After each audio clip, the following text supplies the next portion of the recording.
Hello everyone, I am the Enforcer, and we are back at it again, this time with the Sunday Fundraiser on day 67 of the war in Ukraine. Ukraine has held another 24 hours, and in fact, they've been met with pretty considerable success. The question is no longer in this war, how long will the Ukrainians hold? It now appears that the question has turned into the direction of how long can the Russians keep going, which is of course an incredible change of events that we can see today, as it appears that the offensive has largely stalled completely and will most likely fail within the upcoming weeks. So, before we move on to the news, let's talk about tonight's fundraiser. Tonight's fundraiser is for the UNCHR, which is a United Nations organization which focuses on the care of refugees.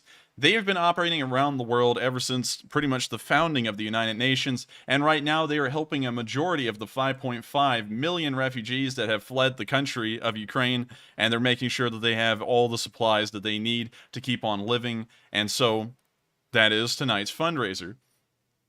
I just want everyone to know, before we start, I've already put in my $110, and y'all may be wondering, well, what's up with $110? Usually it's $100, and I'll tell you why. $110, according to the UNCHR, is the exact amount it takes to support a refugee family for 1 month with the basic essentials. And so tonight, I decided to put in that extra $10 to make sure that I could provide for at least one family's provisions for 1 month. So, if we reach tonight's fundraiser goal of $10,000, we'll be helping out approximately 91 families and making sure that they will have the basic necessities they need to keep on surviving. And hopefully, we can even raise enough money to go beyond 91 families and maybe even further. So with that, let's talk about what is on the news for tonight. Starting off, we actually have some news in the Kyiv area. We've actually seen a new U.S. politician arrive in the country. It's the highest ranking one so far. We'll cover that here in a second. And we've also seen, of course, more evidence of tortures that did occur during the occupation of the Bucha-Hostomel Irpin area. After that, we're then going to move on to the location unknowns. And we're actually going to cover the Kyiv area and the location unknowns in one large segment. We are then afterwards going to take a quick pause to recognize some of our largest donors and also answer 2 to 3 questions from the live chat, so that way we can make sure to have a little bit of break in the news, so that way it's not just constantly being shot off like a machine gun. And once we're done answering those 3 questions and also recognizing the largest donors of the night, we're then going to move on to the Belgorod area. We're going to speak about Belgorod, the situation in Harkiv as we know right now, although there is no news bulletins to speak of at the time. We'll then move on further down to Izyum, where we're actually going to revisit a bit of old footage we've seen here on this stream that actually was very significant now that we understand the context of it and have gotten some news from the Ukrainian Ministry of Defense stating what that video actually entailed once they were able to review the damage caused by it. We'll then move further on down the front into the Donbas area. We'll cover the news that we've gotten in Luhansk as well as Donetsk. Donetsk has pretty much been an artillery battle today, but we will get to that later. We will then actually pause there, and we'll once again recognize some of the largest donors on the stream tonight to this fundraiser, and then we will also answer another 3 questions from the chat. We'll then move on to cover the news back here, the train news, as we saw something interesting being delivered by train today. We'll then move into the Mariupol area and cover the news there, the remainder of the southern front, and then we're going to cover the news inside of Belarus and Finland, and then that's going to round out our news for the stream tonight, and then we're going to move entirely on to the questions and also trying to hype up everyone to give as much as possible, because once again, this is going to be going towards the Ukrainian refugees and making sure that as many families as possible can be provided the basic amount of provisions to survive for 1 month. As we know, at the moment, although I haven't really talked about it a lot, the understanding I'm getting of the picture occurring in Poland is that there are so many refugees currently there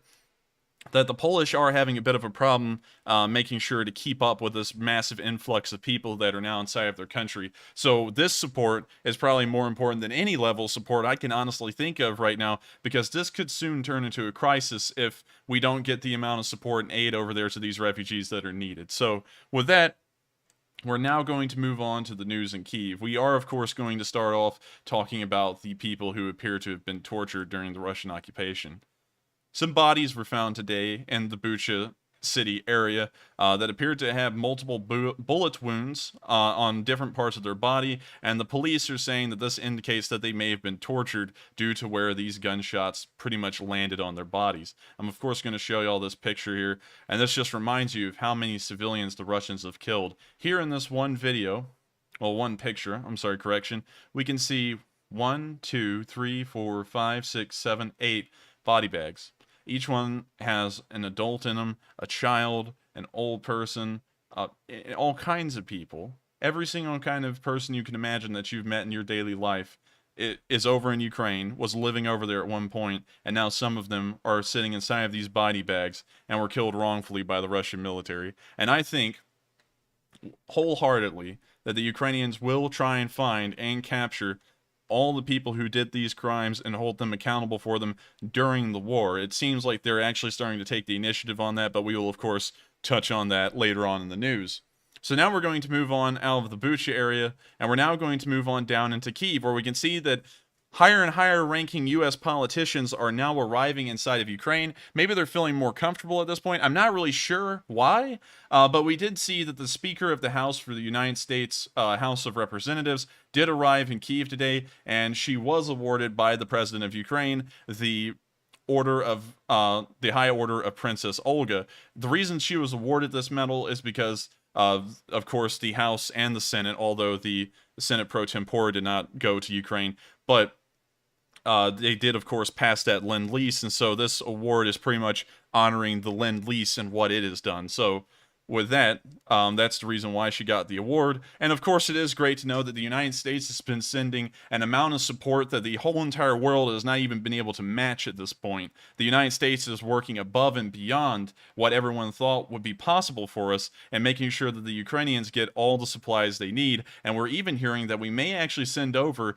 modern American fighter jets at this point, some kind of F-16Cs or F-15s, to Ukraine for the Ukrainian Air Force to use. So hopefully that is the case, and it is interesting to me, an interesting observation. Of course, I don't pick a political side here on the channel, and I see that some people are talking about politics here in the chat, and I don't talk about politics. This is just the Speaker of the House. That's all I've got to say about that. But it is interesting to note that the ranks of the politicians that have been arriving in Ukraine are getting higher and higher as time goes on, and I'm feeling like this is eventually going to lead up to the President of the United States arriving in Ukraine. And I don't really know what kind of meeting will unfold due to his arrival. I believe it'll just be more of a symbolic thing showing the support that the United States has for the nation of Ukraine. But of course, we'll just have to wait and see if that does coalesce and become a reality. So with that, we're now going to move out of the Kyiv area, and we're now going to move on to all of the location unknowns we've had today, which we actually have a sizable amount of them. Also, I have to say this, because usually we will wait a while to say something like this, but I have to say we have had a superhero in our live chat tonight. I would save this for Matthew, but I feel like this needs to be recognized right now. Narya, which is an incredible supporter of this channel and also does a great deal of support every single Sunday for the fundraisers, has put in the largest amount I've seen from a single person on stream, a total of $2,000. That is enough support, and let me make sure I get the math correct on that. So hang on, everyone. Let me make sure I get this correct. That is enough to support a little over 18 families for an entire month with the amount of provisions they need. So everyone give a huge amount of support to Narya for being the absolute heavy hitter tonight and already getting us up to the $4.2 thousand mark. Can we make it to 10,000 before I even get to the next question segment and recognize the other large donors for tonight? Let's see. I mean, like, the Leaf Spring Army does impossible things, and Narya is one of the best soldiers in this Leaf Spring Army. So let's make sure to try and get as much support as possible. I, of course, have already put in my $100 at the very beginning of the stream, and I hope that a lot of you, well, $110 actually, and I hope that a bunch of y'all try and match me, and if some of y'all can try and match Narya, go for it. It's going to be very tough, but I think some of y'all can do it. And so with that, we're now going to move on to the location unknown news, and hopefully we can get a load of support to the refugees that have fled Ukraine. And so with that, starting off, we had a lot of questions the other day about the Foreign Legion, and a lot of people were asking, where's the Foreign Legion gone? What are they doing? Where are the Americans? And I couldn't get an answer for y'all. We had not heard any news about them for an incredibly long amount of time. In fact, they had gone nearly silent as far as I could tell. But now we actually found out that the Foreign Legion has once again been moved to the front lines, or it has been active on the front lines the entirety of this time, because footage surfaced today of some of the members of the Foreign Legion still on the front lines in the southeastern region of the country. So I'm going to let y'all see this very short video. It's only 11 seconds long, but it does prove that the Foreign Legion is still active. In the front, we've got Belarusians. As you can see, we've got some British soldiers here. All right, everybody up! And so with that, that's the end of that video, but we could see that the British members of the Foreign Legion are active in the southeastern front, which I'm assuming means that the rest of the Foreign Legion in total is down there on the southern front as well, and fighting incredibly hard. Hopefully they are making some pretty decent damage on the Russian units. I did say that the Ukrainians would probably withdraw them from the line to make sure that they wouldn't be engaged in some kind of meat grinder, but it looks like apparently the Ukrainians are confident enough in their position that even though the Foreign Legion serves a large purpose propaganda-wise for the rest of the world, and to make sure that the Western world does keep on supporting the Ukrainians because they have a large amount of Foreign Legion troops there, they're confident enough now in their position in this war that they're now once again moving them back up to the front lines and actually putting them into what Zelensky even called a meat grinder. And so I think that means that the Ukrainians, at least in the area that the Foreign Legion is most likely in, is doing incredibly well, and hopefully that momentum continues to carry through if what I am saying is correct. And so with that, we're now going to move on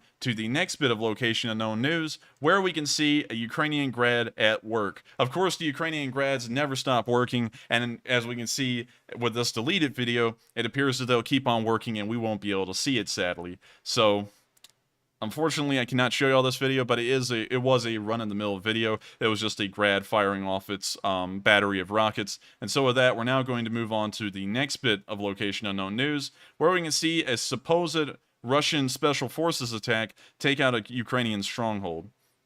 Of course, I say supposed because we're not entirely sure if it was abandoned or not. You know, of course, the Russians have a thing with fabricating footage a decent bit. But here is the video. Unfortunately, I do have to mute it because it does have copyrighted music playing. But here it is.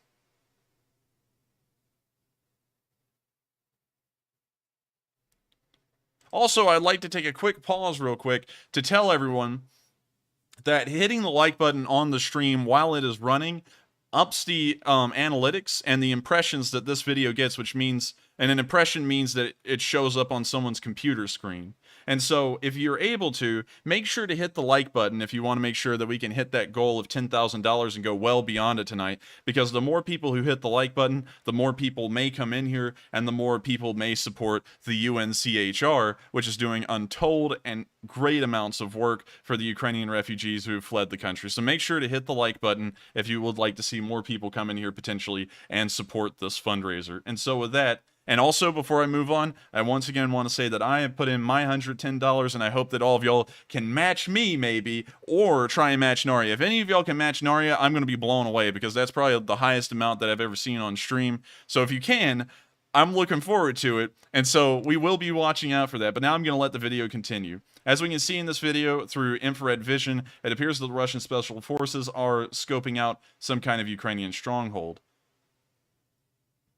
We can now see, I'm not exactly sure whose side soldier that is. I'm not sure if that's a Ukrainian guard on post. We can now see a tank here, and we can see a fire burning in front of him. And this is certainly a Russian soldier in front of the infrared camera.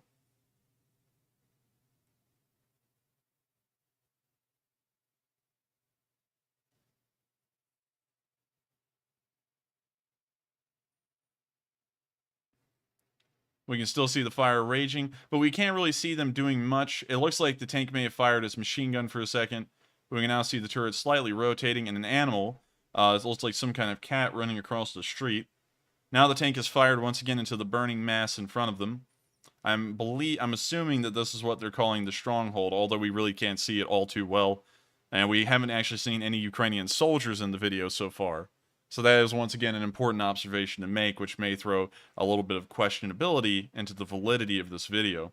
We now see one of the soldiers walking back towards the infrared camera, and then the video promptly ends. So while the video caption is that the Russian special forces took out a Ukrainian stronghold, we aren't entirely sure. We really didn't get a good look at the supposed stronghold, and so it is questionable to me, although I will accept that the Ukrainians probably have taken some losses, and that may have been a stronghold that was wiped out, that it is likely that this could also have been faked as well. And so with that, we're now going to move on to the next bit of Location Unknown news, where we can see a Russian tank destroyed by drone. Of course, I have to mute this video as well, because it does have copyrighted music in it, but it is a very interesting video to see, like usual. As we can see here, it appears to be a T-72B3 tank, and we can now see the drone dropping its bomblet onto it.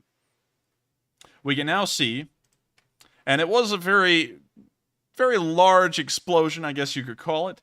We could see the bomblet hit somewhere near the back of the tank. It looks like it was right behind the turret ring, kind of near the engine bay. But apparently wherever it hit, it must have hit the ammunition as well, because then we could see the tank go up like some kind of impressive firework that, they shoot off on the 4th of July. So I think that tank certainly, and also the weird caption that says bang, I think this tank is certainly knocked out.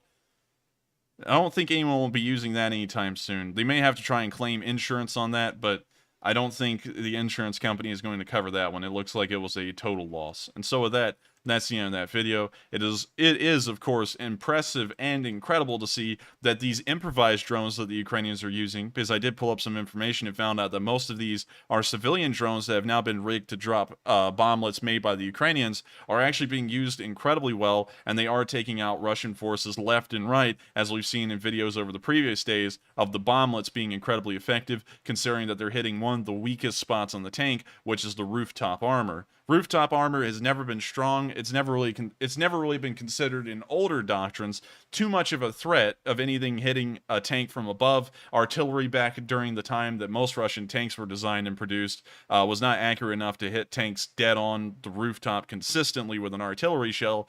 And so that was really the only concern. And most Mavericks, although they do come in at an upwards angle, still kind of hit the side armor. And so the general idea was that rooftop armor wouldn't be too much of a concern. And then, as development strategies went on, the TOW-2 was introduced, and other explosives like it, and the Javelin as well, where they actually explode over the top of the tank, and the projectile shoots down through the rooftop. And now we can also see that the Ukrainians are taking advantage of this inherent weakness in most tanks, including Western tanks as well, and they're now using drones to drop bomblets on these weakly armored rooftops of these tanks, and they're sending them up like fireworks. And so with that, it is of course good to see that the Ukrainians are very ingenious people who are doing an incredibly good job at coming up with ways to take out the Russians any way possible. And so with that, we're now going to move on to the next bit of video, where we can see a Ukrainian soldier dodging a tank. Now this is a very interesting video, because it sounded like they actually dodged a shell a little. So I'm going to let the video play.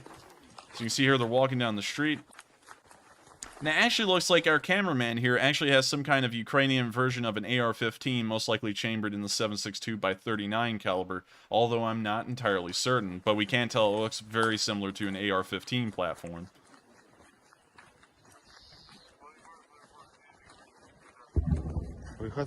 We can now hear a shot ring out, and they now all hit the ground. And we can actually see, I love this, man. This guy came under fire. He hit the ground. This guy right here, we see in the video. He runs over to that wall, and he whips out his phone and starts filming immediately. Now, this guy is not missing a single moment here of video. This guy is doing it for the vine, as they say back in the day. And so now we can actually hear it better on his phone, how they dodged a shot. And now he's looking at the other fella who had his phone out recording. And you can see him there on the ground throwing up a peace sign. And now they're going to get up and keep on moving. So incredibly quick reflexes on their part to have dodged that. Although it doesn't sound like it was right on them. But it does sound incredibly close. And so they had pretty fast reflexes. And of course, it was incredibly interesting to see what appears to be just a normal, perhaps M4. I'm not one to know every single model of AR-15/M4, and I know that an M4 and an AR-15 and an M16 are all slightly different, but they do follow the same kind of design concept, except for an AR-15 is really just a semi-automatic. It's not really an assault rifle or anything. Let's get that clear. But I don't really know what specific kind that is, so maybe a firearm expert here in this chat can actually tell us what specific kind of M4/AR-15 platform this is, because I'm sure that someone can figure it out exactly based off of the railing on the front near the barrel. So with that, we're now going to move on to the next bit of location unknown news, where we can see the Ukrainians firing on the Russians with a Kozak 2. Real quick, before we actually watch this video, let's pull up what a Kozak 2 is, just so that way everyone can see what this is. So it appears to be some sort of version of a Ukrainian armored car, as you can see here. It is really neat that the name, it sounds a lot like Cossack. I'm sure that that's a actual reason why the company is named that. But as you can see, it looks honestly like a very typical Eastern European kind of armored car design, but it also looks a lot like the Bushmaster armored cars that we've seen the Australians send, and it kind of has a little bit of design influences from the Tiger as well. So once again, incredibly interesting to see. It does look like a very nice armored car. Of course, I don't know the actual armor specifications on it, but it does have a pretty nice looking design. I hope everyone can agree with that. And so we're now going to move on to actually see the video of them firing a machine gun from the rooftop, apparently, inside of this Kozak armored car.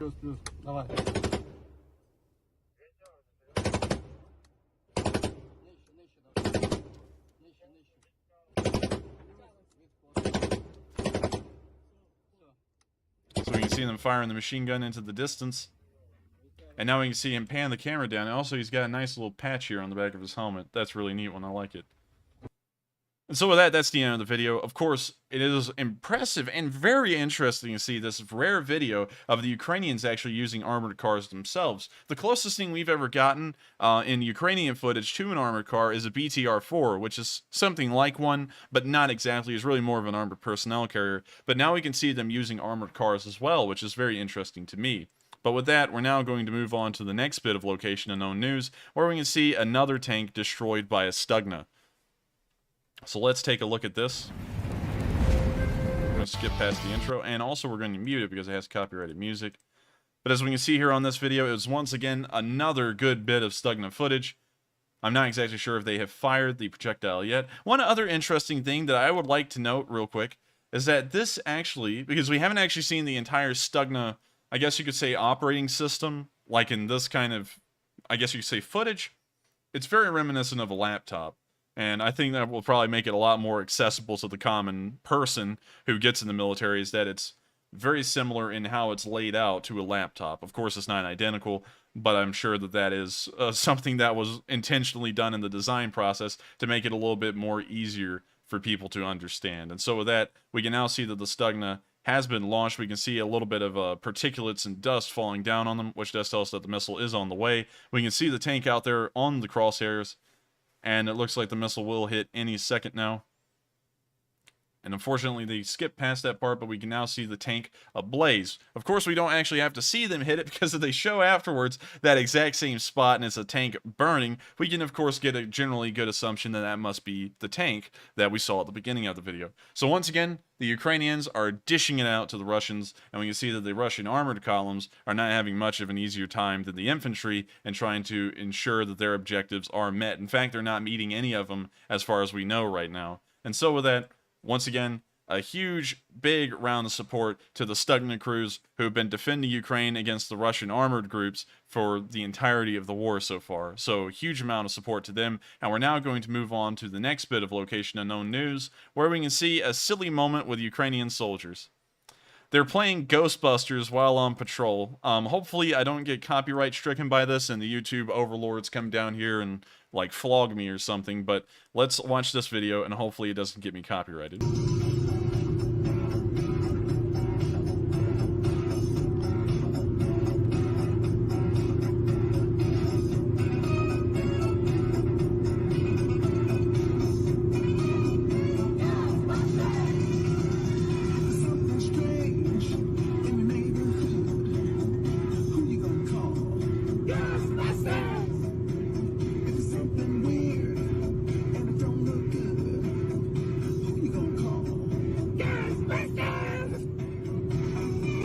You can see they're having a pretty fun time, and I can never blame soldiers for having a fun time. Of course, some people, you know, I'm sure that most of them don't have military experience. Most people, for some reason, that you know are of a certain like category, always imagine that soldiers have to be like tough, gritty. They can never have a bit of fun, but it's always good to see that the soldiers going through what they go through can still have a bit of fun and still joke around a bit, and that they still have a bit of humor left in them, although they are going through hell on earth nearly every single day defending this country, and they're doing things that were considered impossible at the beginning of this war, like pushing back the Russians. So, of course, it's funny to see. Hopefully I didn't get copyright stricken for that, but I felt like that was just such a funny little video of the Ukrainians just having a good time that I will suffer a copyright if I have to show this one. And so with that, we're now going to move on to the next bit of Location Unknown news, and we can see here that the cat survived. Apparently the cat was inside of this building when it was hit and apparently suffered some kind of major collapse,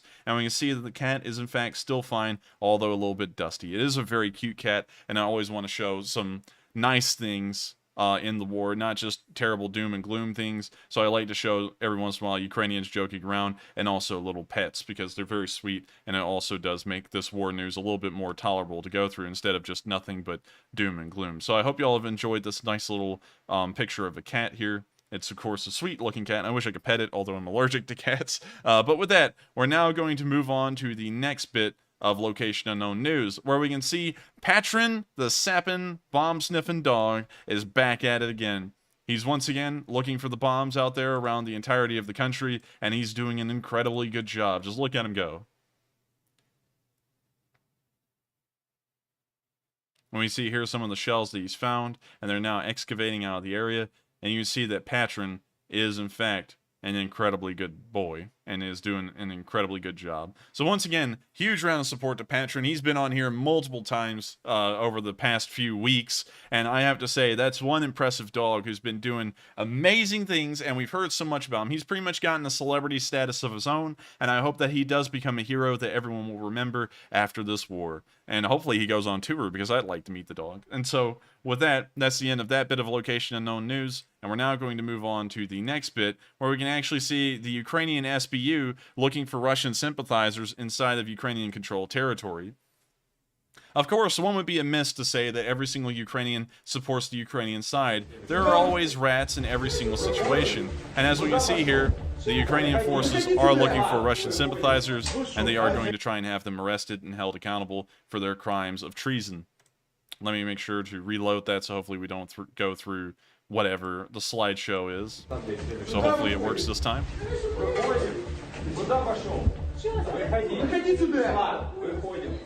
Oh, man. So we're going to try and decipher the slideshow. So you can see here that they're taking some people, apparently. Все, зафиксировал, можешь посмотреть.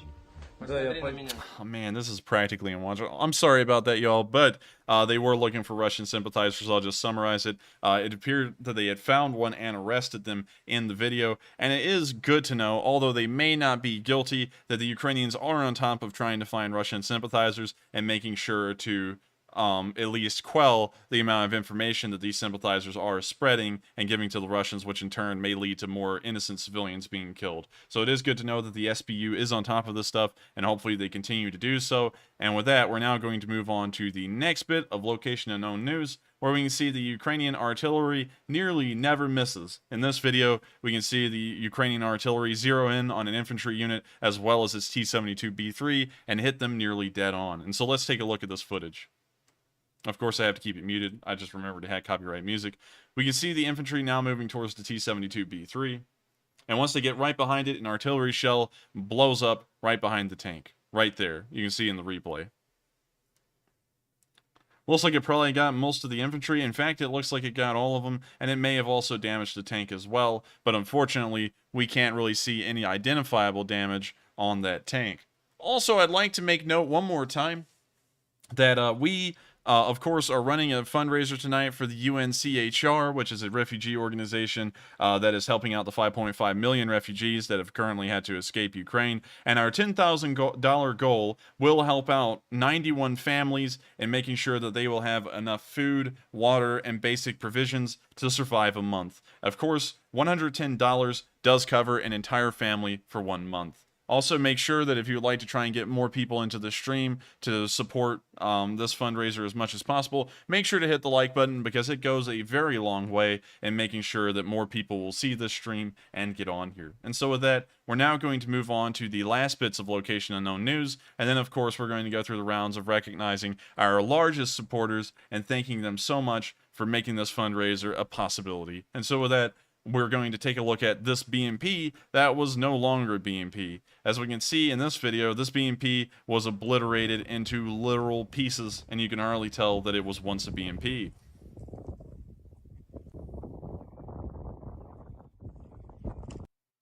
Now you have to say, whatever the Ukrainians have been hitting some of the armored personnel carriers with, it's got to be something impressive, because for it to rip apart a BMP like this is incredible. And we've seen this several times. We've also seen this with BMD-4s, where they've gone up in smoke and pretty much turned into little chunks of metal across the road. And so with that, we're now going to move on to the next bit of location unknown news, where we can see a destroyed T-90A. And while we take a look at this video, I'm going to make a huge announcement that just came out today that is, of course, amazing news for the Ukrainians. The Ukrainians have managed to take out over 1,000 Russian main battle tanks over the course of 67 days in this war. That's an incredibly high amount. That amount is around technically 8.4% of the actual Russian tank force of around 12,000 main battle tanks. But the honest truth is that not all 12,000 of those tanks are operational. The real number is somewhere supposedly around 3,000 to 4,000. And so that means that the Ukrainians have nearly destroyed around 30% of the Russian tank forces that they had going into this war throughout the entire Russian army. And so that gives you an idea of how destructive this war has been for the Russians and how great of a job the Ukrainians have been doing in every single aspect of stopping the Russian advance and also making it incredibly costly for them if they do manage to take any ground. And so with that, we're now going to move on to the last bit of location unknown news, where we can see that a AA battery was caught lacking on 4K. In this little bit of picture here, we can actually see that some kind of anti-air missile battery below this drone tried to fire a surface-to-air missile at it, and the missile missed by feet and apparently did not explode, and the drone actually took a picture of this exact moment when it happened. And so I guess you could say that the Russian anti-air defenses really weren't on point that night, because we got the drone to tell the tale, and it apparently survived it. And so that's an incredibly interesting picture, probably something we'll never see again. And so with that, we're now going to move on to the end of the location unknown news. And before we actually move over to the Belgorod area and the Donbas in general, we're going to recognize once again our largest supporters on the fundraiser this night, and also answer 3 questions from the chat. And so, what do we got, Matthew? All right, so good afternoon, everybody. It's Enforcer Matt once again. I just want to say for everybody asking, and first off, thank you for asking. I'm doing extremely better tonight. I was having a very rough night last night, as some of you could hear. So luckily, I'm doing much better. So on the donations tonight, we are already basically at our goal, which is incredible because the stream's only been on for just like 20 minutes or something like that. We have just $400 needed to reach. Oh, let me take that back. We just need $100 to reach our goal. So let's see who came in here. A couple of $110 donations. We have one from Stan Morris, and we have a $110 donation from William Allen. I think they are putting us right up to the edge of that donation mark there. So we are just $100 away. So we'll probably reach that before I'm done talking here in just a minute. So thank you very much to everybody. And of course, we want to recognize all of our top donors. And please bear with me. It's going to take me just a moment because we have quite a few.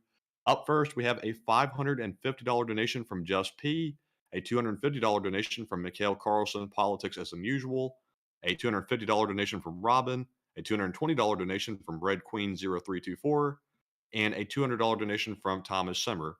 And then we have several $100 donations. We have one from Derek CZ, we have one from Pale Rider, Woody Stems, BC Skyman, Larry Dieters, Frostbright Productions, Conchase One, John Mills, Bass Girl, Appalachian Run, Vern, Rockets Red Wines, and bear with me, we do have a few more. We have a $50 donation from Junebug72, BSG Wolf, Kubato King, Noma, The Enforcer Fan, Craig Hansen, Dialamo, Craig Hansen again, one from Booch, Texas Wonderkind, Carl Elwell, Trey Urban, B. Baldy, and Paul Suku.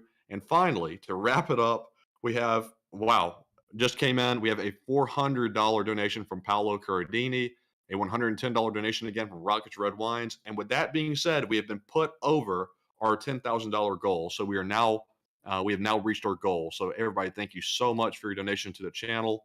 And with that being said, And before we I'm going to move turn it back on, over to the enforcer. and thank you very much for that. Before we move on, we have reached the $10,000 goal, and we've only been on this stream for 40 minutes. Can y'all believe that? We've reached a goal for tonight's fundraiser, which was supposed to be reached near the end of tonight's stream, 40 minutes in, and they're still flowing in. We've got Rich Hogan, $110. Anonymous donated $50. Another Anonymous for $20. We've got, let me make sure that we didn't miss anyone. We didn't miss anyone so far. We've got Calix for $20, and the support for the Ukrainian refugees and the UNCHR, which is helping them out, keeps on coming. We're probably at this point able to support around 100 Ukrainian refugee families for a month right now. And I cannot believe that we've been able to get this amount of support this quickly in the stream. And so I thank you all so much. This is unbelievable. This is probably going to be the best stream we've ever had. And so I thank you all so much. Hopefully we can keep this going. Make sure to slam that like button. We're at 2,300 likes right now. Can we get up to 3,000? Because if we get up to 3,000 this early in the stream, I think that's going to get even more people in here who may be able to support this cause. And so I thank you all so much once again. And with that, we're going to answer 3 questions from the chat, and then we're going to move on to the news around the southern front, most particularly the Donbas area. And so with that, what is the first question we've got? Okay, and before I move on, I just want to quickly say that just because we have reached our goal does not mean that we can't go much higher. So if you you want to donate still, you can still put in donations. And as always, they're very much appreciated. Real quick, I just want to recognize one more time that $2,000 donation from Naria. That is an absolutely incredible size donation. And I think that might be the largest one in the history of the channel, Andrew. I think so. Yeah, it is. I was sitting there thinking about that a while ago. It definitely is, and I've got to thank Neria so much because she has also put in a $1,000 donation before and multiple others. And I've got to say that kind of support goes an incredibly long way, specifically because it's such a huge amount. I mean, like, it's unbelievable. And so I've got to thank Neria once again. It's a huge amount of support. It's unbelievable that you can support these causes that well. And so I thank you so much once again. It does mean a load, and they're probably going to build a statue of you somewhere in Ukraine once this war is over, because I think if anyone has individually carried this war in terms of the support for nonprofits, it would be you, Neria. And so thank you so much once again. And also, I want everyone to know once again, and I'm actually going to change the goal here on the fundraiser real quick, so that way everyone joining doesn't think that it's over. You can still donate to this fundraiser, and we can get this thing all the way up to 20,000 probably by the end of the night. And so I'm going to change this goal real quick to 15,000, and then if it keeps on going beyond that, we'll up it again to 20. But of course, no matter what, I am going to lower the goal at the end of the night to where it's below the actual amount we got, so that way it says the goal is reached. And so when the deadline passes at midnight tonight, it'll actually be ready to be accounted for on YouTube's end, and then YouTube will send it out to the UNCHR. So while Matthew asks the first question, I'm actually going to go hop over onto this little fundraiser and change the goal real quick. And so with that, what is the first question we've gotten for tonight, Matthew? And just real quick, I noticed that some people were saying that we did get a $5,000 donation last time. We still haven't determined where that came from. We think that might have been YouTube. So yeah, technically, sort of had a $5,000 donation, but I think Naria might be the highest. That's not like YouTube themselves making the donation. But moving on to the first question of the night, we have a question from Reflection, who says, Enforcer, let's say you're the president of the U.S. and/or Ukraine. What is your month-long strategy for helping win the war? No, that's a very difficult question because I haven't been looking at this from a command perspective of being the president of the United States. But let's just say, for some reason, the Leaf Spring Army carried me all the way to the presidency of the United States of America, and I was now the president.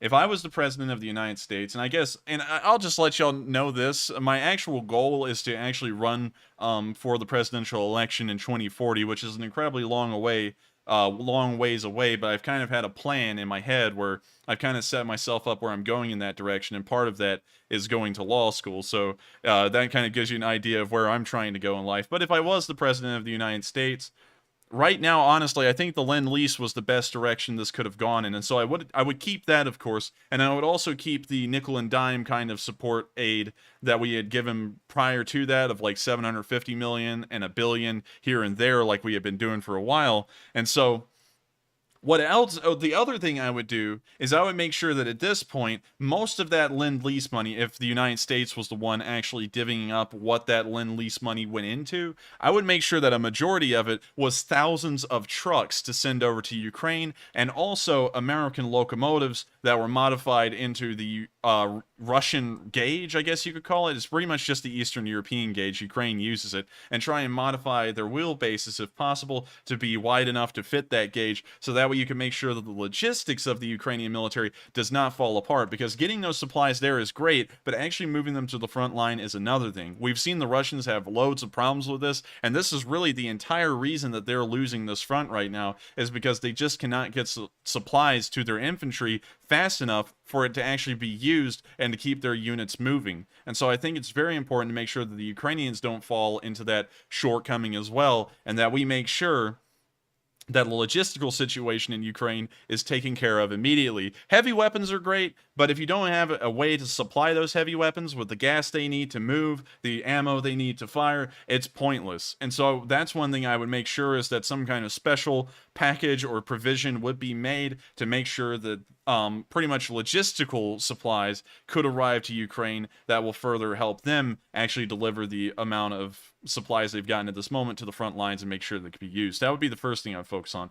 The second thing I'd focus on is already trying to get in motion some kind of Marshall Plan 2.0 package moving through the House and the Senate. That's one thing I think would be critically important, because this war, while it could go on for quite some while, we're not really sure when it's going to end anymore, but it could go on for the foreseeable future. I believe that it is incredibly important to make sure that Ukraine is immediately put within the Western sphere of economic influence, and one of the most important ways to do that is to make sure that it is provided with the monetary resources to rebuild their nation from the ground up if necessary, like in Mariupol, and the United States should be the one to spearhead that. It seems that the $30 billion in aid that we've already sent is going in that direction. Around $8 billion of it has been put aside by the Ukrainian government to rebuild, but I do believe that we could go even further with that.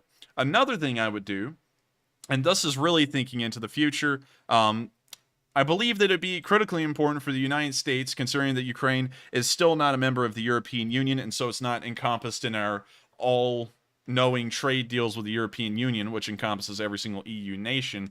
We would have to negotiate trade deals with the Ukrainians entirely separately from every other entity. So it'd have to be a one-on-one trade deal with both Ukraine and the United States. And we know that the Ukrainians may actually have a food shortage issue here in the future, but we know that here in the United States, that most likely or not at all is going to set in place. And so we, of course, are going to be going through our usual crop cycle here where the food is running out.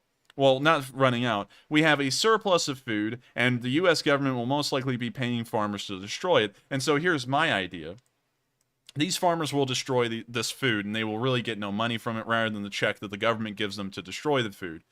Instead of destroying it, the U.S. government could, of course, give them the check, give them the money for destroying the food, but instead of destroying it, take it like they used to do government cheese and put it into a stockpile, and then send it to Ukraine, most likely via ship or by road, depending on if the war is still going, by ship if the Russians don't control the south anymore and the war isn't going on, and get food into Ukraine, because that may be one of the future and upcoming issues that the Ukrainians may face is food shortages due to the planting season not being able to be completed in some areas of the country, considering that they are on the front line. And so I'm not going to go into that too much more. I hope I've impressed most of y'all that y'all remember to vote for me in 2040, but those are kind of the ideas I would have to make sure that the Ukrainians are bolstered heavily, both militarily and economically. The economic side is as important as the actual military side. And so I thank you very much for the question. I hope that does answer it. I'm sorry if I went down a rabbit hole there, but that's what I would be doing if I was in charge. I believe they're very sound ideas, and so hopefully a lot of people agree with me. That's like one of the first times I've aired my opinion on here about anything, but I think that those kinds of ideas would be heading in the right direction. And so with that, we're going to move on to the next one. And real quick, we have hit 11,000 on the donation, which is excellent. Thank you so much, everybody.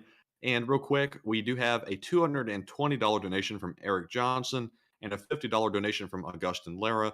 And as always, if I haven't called out your donation, if it's a smaller one, all the donations count no matter how large or how small. So thank you very much for everybody's assistance with the donations. Next up on the questions, we have one from Sergeant Stoner, who says, have you heard of these full-scale military exercises in Poland that just started today?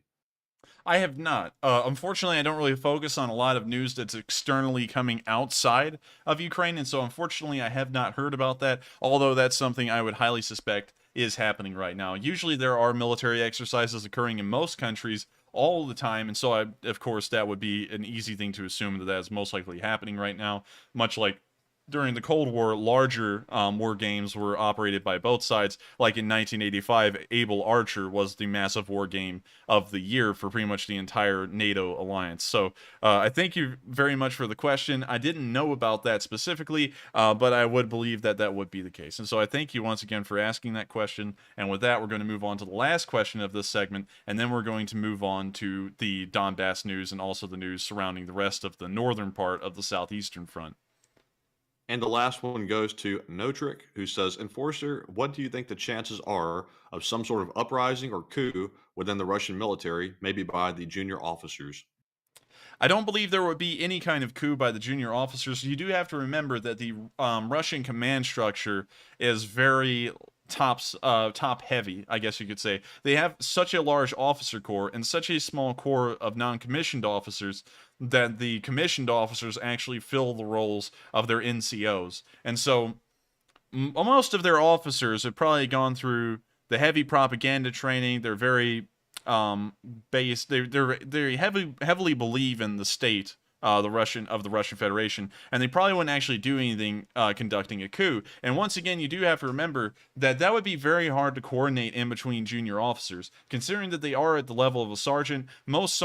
Sergeants don't have this kind of like telepathic communication chain in between them where they could all coordinate to do that at the same time and actually make some kind of impact. If anything like that was to happen, it would be very similar to the French mutinies that we saw in World War One, where part of the front just gave up and it was all by coincidence at the same time, and they began to mutiny against their commanders. And I believe that would actually be something that you would see rise up out of the enlisted ranks and not the commissioned officers. So thank you very much for the question. I hope that does answer it, at least in my opinion. And I could be entirely wrong. The commissioned officers there in Russia, the lower I guess you call rank, yeah. Commissioned officers may actually be able to talk to each other incredibly easily, and they may be coordinating something like that. But at the moment, I'm not entirely sure, and I don't really know. So that's the assumptions I can make based off of that, and I hope it gives you a better idea of what I'm thinking could happen in terms of that actually occurring, some kind of mutiny. And so with that, that is the end of this question segment. We're now going to move on to the news from the north of the southeastern front and the Donbas, and then we'll once again recognize some of our largest donors in between this segment, and then we'll move on to answer 3 more questions and then cover the southern front news and the remainder of the international news we've gotten today. And so starting off in Belgrade, we can actually see that apparently some Russians do not like what the Russians are doing. And so they actually took it upon themselves to pop the tires on a car that was marked and identified with Z's. And so take a look at this. This is a very deliberate tire slashing because all of them are deflated. Although the tires do look old as well. But we can see here that it was marked with a Z. Все 4 у нас. Все 4. Как написать? Город Кострома. Порезали колеса за наклейки. We see here on another car that someone has also slashed the tires on this one as well. And have taken the tires out. Interesting trend here. It seems like there is at least some kind of passive resistance in Russia against Russia's stance in this war. Это город Кострома. So it seems like the protesters have largely...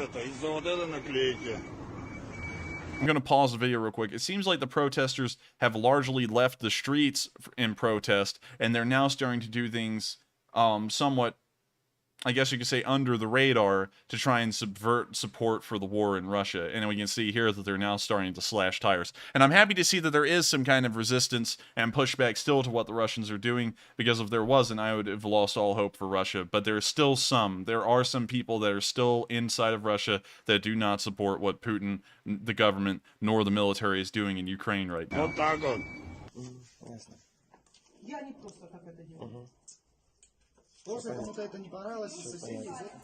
We now see someone trying to get the Z off of a wall, actually trying to strip the tape off. And now we can see a massive Z. I'm telling you that the Z is practically becoming the swastika these days. Look at this thing. They're everywhere. Like it's like the Russians had the PR department ready to throw the Z out as soon as this war began, because the way they printed these things out so quickly and constructed Z monuments and stuff everywhere, it's like they already had this thing planned out in advance with the symbology of the war.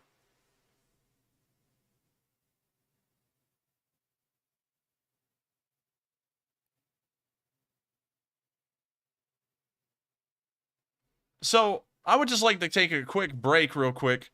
Unfortunately, we cannot recognize the amazing person who has actually surpassed Narya now. So now they will also have a statue built of them in Ukraine, most likely. But someone who wants to remain anonymous apparently just donated $2,500 to this fundraiser in one go.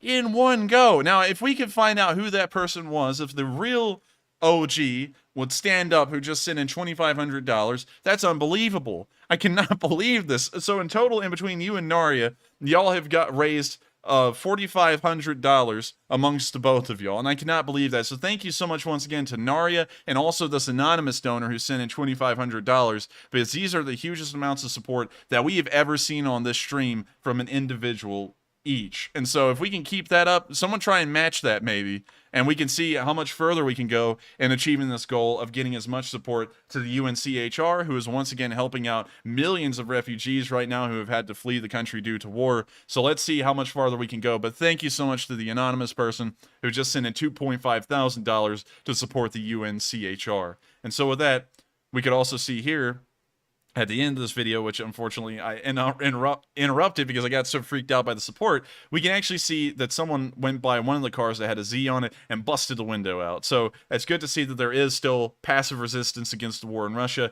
where people are not pleased, but they do know the implications of publicly making that known, and so they're doing things passively or subvertively to try and make sure that it is still known that there's not a lot of people who do support this war inside of Russia. And so with that, we're now going to move out of Russia, and we're now going to move past Harkiv. So real quick, before we move on past Harkiv, we haven't gotten any news today, but the current situation as of yesterday, and it looks like it still may be the situation right now, is that the Ukrainians are holding on to the Harkiv area by and large. They have managed to retake a few villages on the eastern side of the city, 2 of them in the past day, and so it does appear that the Ukrainians are making a small amount of ground up there, and it looks like they're in a somewhat reasonable position. Although we have heard from President Zelensky himself that the Harkiv area is a very tough and very questionable front right now, and so he may have had some information that is saying that that may not go on for too much longer. And so with that, we have just reached the $15,000 goal. We have now surpassed the $10,000 goal, and now we've gone to $15,000. I'm going to run a poll real quick. Do we want to raise that to $20,000? Do we want to keep this going? So let me run a poll real quick. Do we raise the fundraiser to $20,000? Can we get $20,000, and are we willing to do that? Do we want the goal to stay there, or do we want to go to 20K? Let's see in this poll real quick. I'm going to give it a minute to run, and we're now going to move further down, and once I get done with this bit of news, we'll revisit the poll, and we're going to take a look at a video that we actually saw the other day in Izyum, but we now have to revisit because now we have a pretty good idea of what that video actually entailed now that the Ukrainian Ministry of Defense has been able to confirm it. This video was actually put up on the stream, like I said, a couple of days ago, and it showed an MLRS strike occurring on an area in an open field. What we did not know is that that artillery bombardment actually killed the second, well, it actually attacked the Second Army command post near Izyum and killed Major General Andrei Semenov. So we actually saw on video the other day, and we didn't know it, that a Russian general had once again been killed in Ukraine, and once again another major general. So of course a very high-ranking officer in the Russian military, and that will be a gap in the Russian command that the Russians will have to try and fill with probably a much less experienced and much more incompetent officer. And so we're going to watch this video again now that we know what is actually happening in it, and this was the command post where Andrei Semenov was, and where he pretty much lived his final moments before the Ukrainians put his lights out. And so we can now see the MLRS barrage hitting the command post, and one of these rockets apparently killed the general.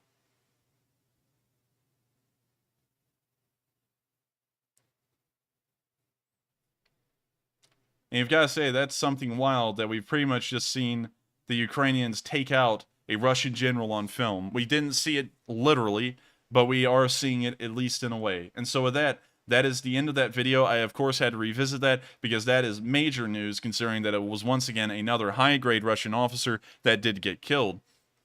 I'd also like to note, considering that we do have a large amount of new viewers who may be in the stream, that we are currently supporting a fundraiser for the UNCHR. That is an organization managed by the United Nations that takes care of refugees around the world. And right now, it's taking care of a majority, if not nearly all, of the 5.5 million refugees who have had to flee Ukraine and escape to surrounding countries. I'd also like all of y'all who are new to know that it costs $110 to support a single family of refugees with all the food, water, and basic provisions they require for 1 month. So if that gives you an idea of the perfect fundraiser amount that would be great to send in, $110 will support a refugee family for 1 whole month. And now, looking at the poll, I can see that we've gotten a large amount of votes in. We've gotten 1,000 votes, and 90% of y'all say the goal should be raised and the bar should go higher, and I am not one to argue with that. Hopefully we can reach 20,000. Maybe we can reach beyond that. And so I'm going to end that poll real quick,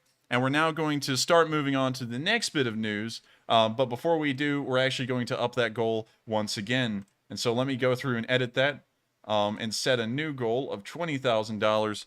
And I'm not sure if we'll move the bar again, but if we do, I'm not going to complain. So we're going to click continue, save, and now the goal is $20,000. So let's see if we can get to the next $5,000 worth of support. I once again want to thank the anonymous viewer who sent in $2,500, and I also want to thank Naria, who sent in $2,000. Those have been the largest supporters of this fundraiser tonight, and hopefully we can keep that going. So thank you all once again to the support, and everyone else who's sent in the $110 donations. I've already sent in my $110 as well, and hopefully that will inspire some of y'all to help me, at least, help out the UNCHR in helping out all of the refugees. And so now we're going to move further down the front. We have once again gotten no news from the Severodonetsk area. I'm not really sure if the fighting is stalled there or not, because we haven't gotten news there for quite some time. And so with that, we're now going to move down towards the Popasna area in the Luhansk region, where we've seen that the Russian BTR was destroyed by a Ukrainian artillery strike.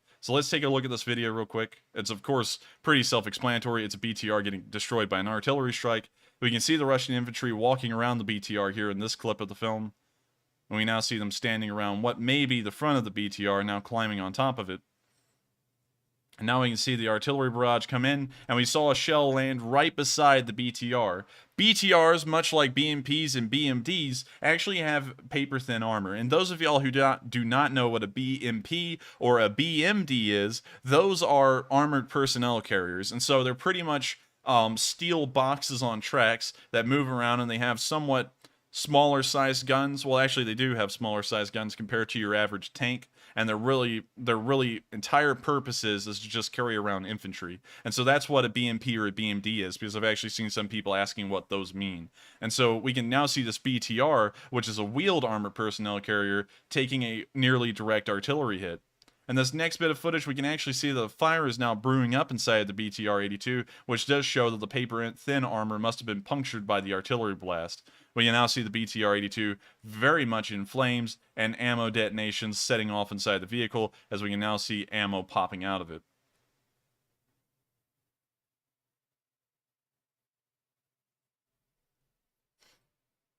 And so with that, that's the end of the video. Of course, it's impressive to see that the Ukrainian artillery hit that BTR once again with pinpoint accuracy. We did see a bit of the barrage, of course, veer off a pretty good distance from it, but that one shot was nearly dead on, and it caused enough damage to make the tank brew up, which means that it's been entirely destroyed at this point. And so with that, we're now going to move further on down past the Luhansk region, which has always been relatively quiet, and we're now going to move on to where we've seen untold proportions of artillery fire. We have never seen this amount coming from both sides in a single day in a single area, but there is a massive artillery battle that has occurred today in the area around Donetsk, all the way from Avdiivka to Marinka and in between. And so we're going to start off in Avdiivka, and then we're going to move on down towards Marinka. So starting off here, we can see that there was a barrage on Avdiivka towards the Ukrainian forces by the Somalia battalion of the pro-Russian forces. So I'm going to let y'all see this footage.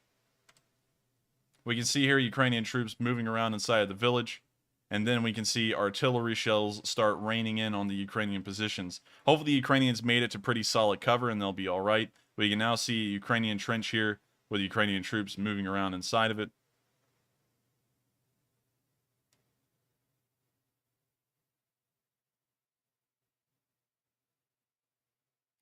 We can now see them showing the trenches as a whole, I think. And actually it looks like they went back to the village. And now we can see artillery shells landing within the small village, which has practically already been destroyed by the fire. I'd also like to notice that at this part of the video right here, we can actually see an area of no man's land, it appears, that has been cratered with pop marks from artillery shells, and the craters have filled with water. And this is very similar to a lot of pictures you would have seen of battlefields like the Somme, where an entire village had been destroyed and the surrounding landscape was pop marked with craters. It's very reminiscent of that kind of hellscape from that war. And we can see that the artillery from the DPR side is still raining down on the Ukrainians within this village. But we know the Ukrainians are a pretty strong breed of people, and something like this isn't going to scare them off and make them retreat from this village. They will hold it until they can no longer breathe. And I have to say that that kind of patriotism and that kind of fervor from a soldier is something admirable.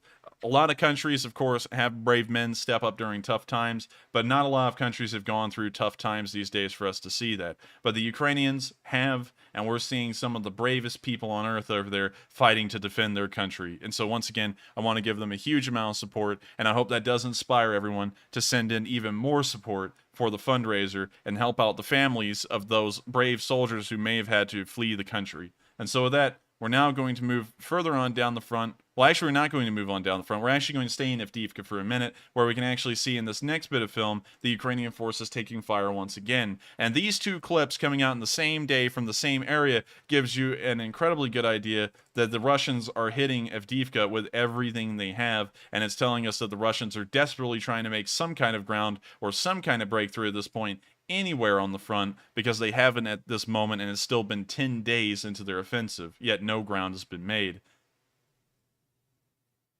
We can now see them hit the second Ukrainian emplacement. Hopefully, the Ukrainian soldiers are hunkered down as best as possible, and they're not really getting wounded or killed from this. But then again, it is war, and of course, unfortunate things do happen. But it is impressive to know that the Ukrainians are facing down what was supposedly a superpower, and that they're winning, and that they're not going to ever back down. And I have to say, that's really something impressive when you think about it.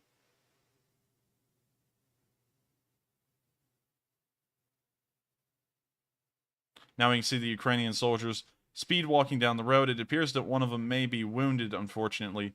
Hopefully he doesn't make it to get some medical care, and that he will be alright. We can see another Ukrainian soldier up here, and it looks like he's limping.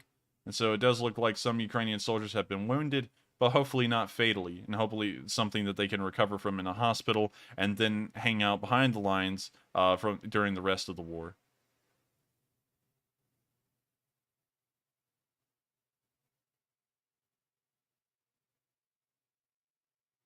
And you've got to say, there's no way you can get around it. These are some brave men right here, because this man who's helping out his wounded comrade to probably get to a car to then get him to medical care, this man is going to return to that position on the front line. He's not running off. He's going to go back. And he's just seen two of his friends get wounded. And he still will believe in this cause so much to actually go back to the front and know that he may end up like them, wounded or maybe even killed, but he is willing to suffer those consequences to defend his country.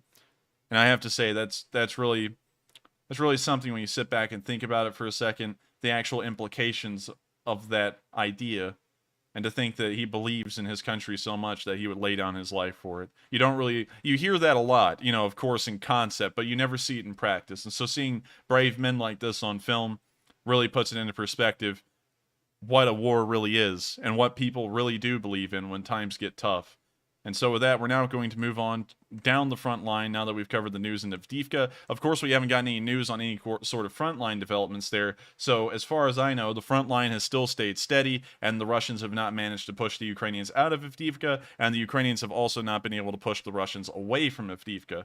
We're now going to move further on down the line towards a village called Stromy Kalivka. And here today, we've actually seen the Ukrainian 54th Mechanized Brigade calling in artillery on DPR positions not too far away, actually within camera distance. So this gives you a pretty good idea that it's not just the Russians barraging the Ukrainians. The Ukrainians are, in fact, barraging the Russians in return, trying to wipe them out as well. And so this is, in fact, the largest artillery battle that we have a series of videos to show for during this war. And this may be one of the largest battles that we may actually see over the course of this entire war. We can now see this artillery shell that just struck, landing right behind this armored personnel carrier, and maybe taking out a Russian or a pro-Russian forces infantry soldier with it. We can now see Russian vehicles inside of these large open warehouses, it seems. We have maybe an armored personnel carrier in there, and a Ural 4320 over here on the right side of the screen, right there. Or it may be a KAMAZ, I'm not entirely sure.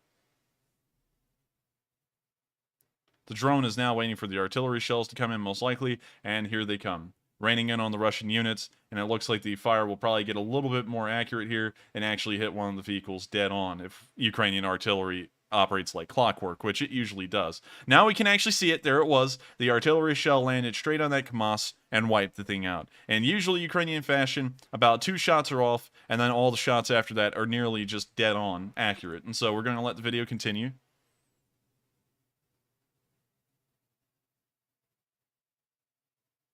We now see the drone still waiting, which tells us that another artillery barrage is on the way to this area. And we can now see the barrage focusing over on the left side warehouse where this armored personnel carrier is. It looks like one of the shells actually penetrated the roof of this warehouse and hit beside the BMP, but it didn't look like it hit it dead on. We now see a BTR-82 here in a hold-down position somewhere in a tree line, and Russian forces moving towards the vehicle. And we can now see this BTR come under artillery fire in this next clip. And now we can see that the first shot sadly obscured the vision of the second shot, but the second shot appears to have exploded dead on the BTR-82, most likely knocking it out, or if it was incredibly close, most likely causing enough damage and penetrating the armor that the BTR-82 is no longer usable or will be brewing up incredibly soon. So once again, while the Russians have been battering the Ukrainians today with artillery, the Ukrainians have not been taking it easy on the Russians have been fighting fire with fire in a way and returning everything that the Russians have been sending their way. And so with that, I want to call out another guy who is trying to get up there with the anonymous donor and narrator. He's David Watley, who's been on this channel for a long time and supported us an incredible deal, has now given $2,200 to this fundraiser. We have now raised enough money on this fundraiser tonight to support 182 families that are currently refugees from the war in Ukraine. This is amazing, y'all. I cannot believe that we've gotten this far. And so congratulations, everyone. We have now passed, thanks to David Watley, the $20,000 goal, and we're now at $21,000.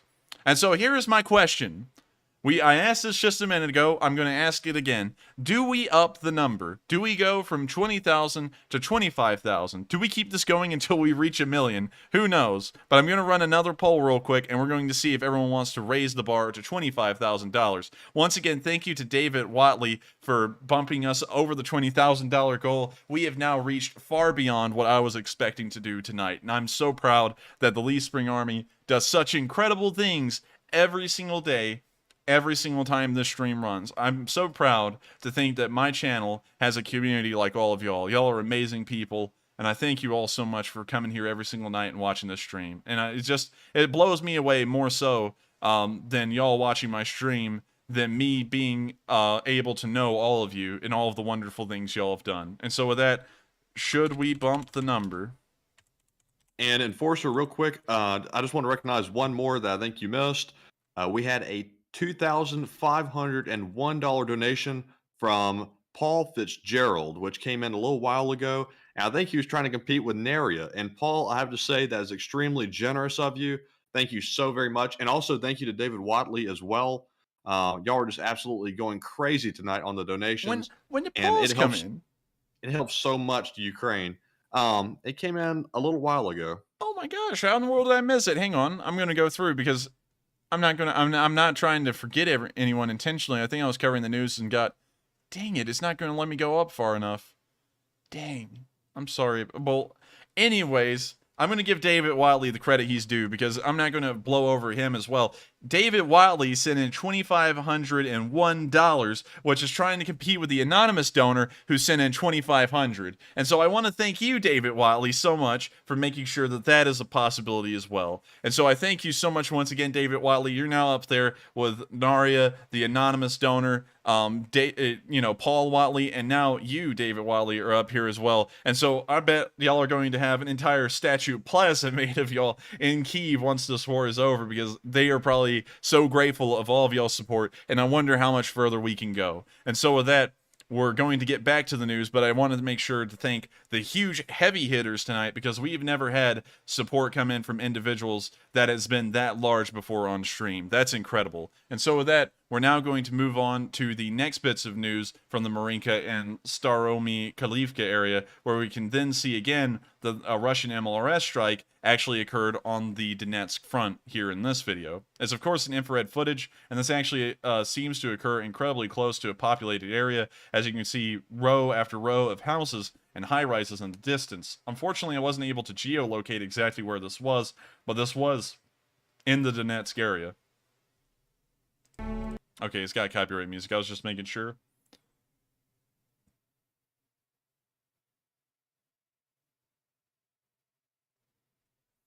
Also, while we watch this video, I'm going to up the goal to $25,000 because 1,000 votes have come in again, and most of you, well, actually almost all of you, want it to go up to 25,000. So hang on real quick. I'm going to bump up the number, and make sure to slam the like button so that way a new wave of people will come through, and they will help us to reach our goal, and maybe even become members of this wonderful and glorious Leaf Spring Army. So give me just a minute, y'all, and I'm going to raise that figure.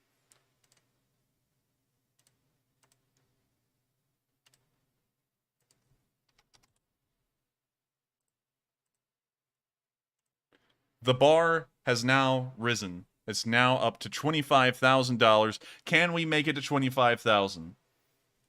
And as we can see in that footage, the MLRS strike did apparently hit something because it did catch on fire and begin to burn here at the later part of this video. But we're not exactly sure what that explosion was or what caused it. But we're now going to move on to the next bit of news where we can now see some more interesting news coming out of this one specific area. We've actually seen a Russian tank once again explode near this region, which is telling us while there is a large artillery battle going on here, there is also a large ground battle going on as well, as we can see the tank brew up there near that crossroads, well, at least the cross in the tree line. That tank went up like a Roman candle. We haven't really seen tanks explode like that before, but that explosion was of an incredibly large magnitude. I would say that's very close to like a 1,000 or a 2,000 pound bomb in terms of the explosive size and the mushroom cloud that was caused afterwards. And so, gotta say, that's of course impressive to see the Ukrainians taking out Russian tanks, and I don't know what specific kind that was. If I had to assume anything, I would most likely say it was probably some kind of Mista, because Mistas are lightly armored, and they also have a large amount of explosive yield in them just because of the size of the shells. And so with that, we're now going to move on to the next bit of news from the area, and we're now going to move down really close to Marinka, where we've seen DPR troops in a trench fight. This footage, of course, was sent out by the DPR, and so it can be, of course, propaganda, but let's take a good look at it and see if it is. We can now see the specific soldier getting out an RPG-7 out of what appears to be some kind of dugout in the trench. We can also see a press member here in the trench with them. Of course, he has press in English, which is really weird, and he also has a Z on his canteen. That's not really smart. That's identifying you as a combatant, pretty much, if you have a Z identifier on you. So he has press on, and he has a Z on, which is giving mixed messages, and in the event of a mixed message, you're most likely just going to be shot. And so we now see the soldier with the RPG-7 now moving down the length of the trench. It now looks like he is prepping the RPG to fire. And he's now gotten up on the ammo box, and he's now firing it at what I can assume is Ukrainian position. We can now see him level his AK, and now he's starting to fire back at the Ukrainian positions, presumably. We can now see a machine gunner here, of course wearing a shush helmet with a ratnik camo cover on it, trying to make it look modern.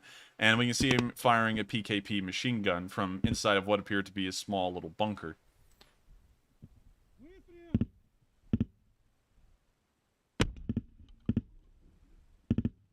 We can see this guy with Z's all over his helmet. Also a paratrooper helmet. But this guy actually added the extra material to the special forces helmet, I guess you could call it. The paratrooper helmet. Either one.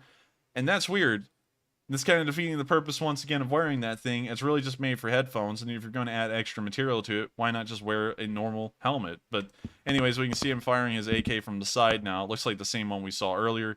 And with that, that is the end of that video. Not really much to see there, rather than what you could obviously see with your eyes, and so there's not really much to comment on for me. And so we're now going to move on to the last bit of news that we've gotten from the Marinka area, and then that's also going to lead us into recognizing all of our donors that have donated this far during the stream, and then we're after that, going to answer 3 questions from the chat, and then move on to the Southern Front news and also the international news, and cover it all in one large group.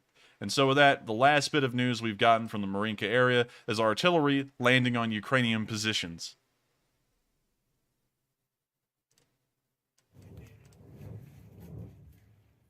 Ой-ой-ой.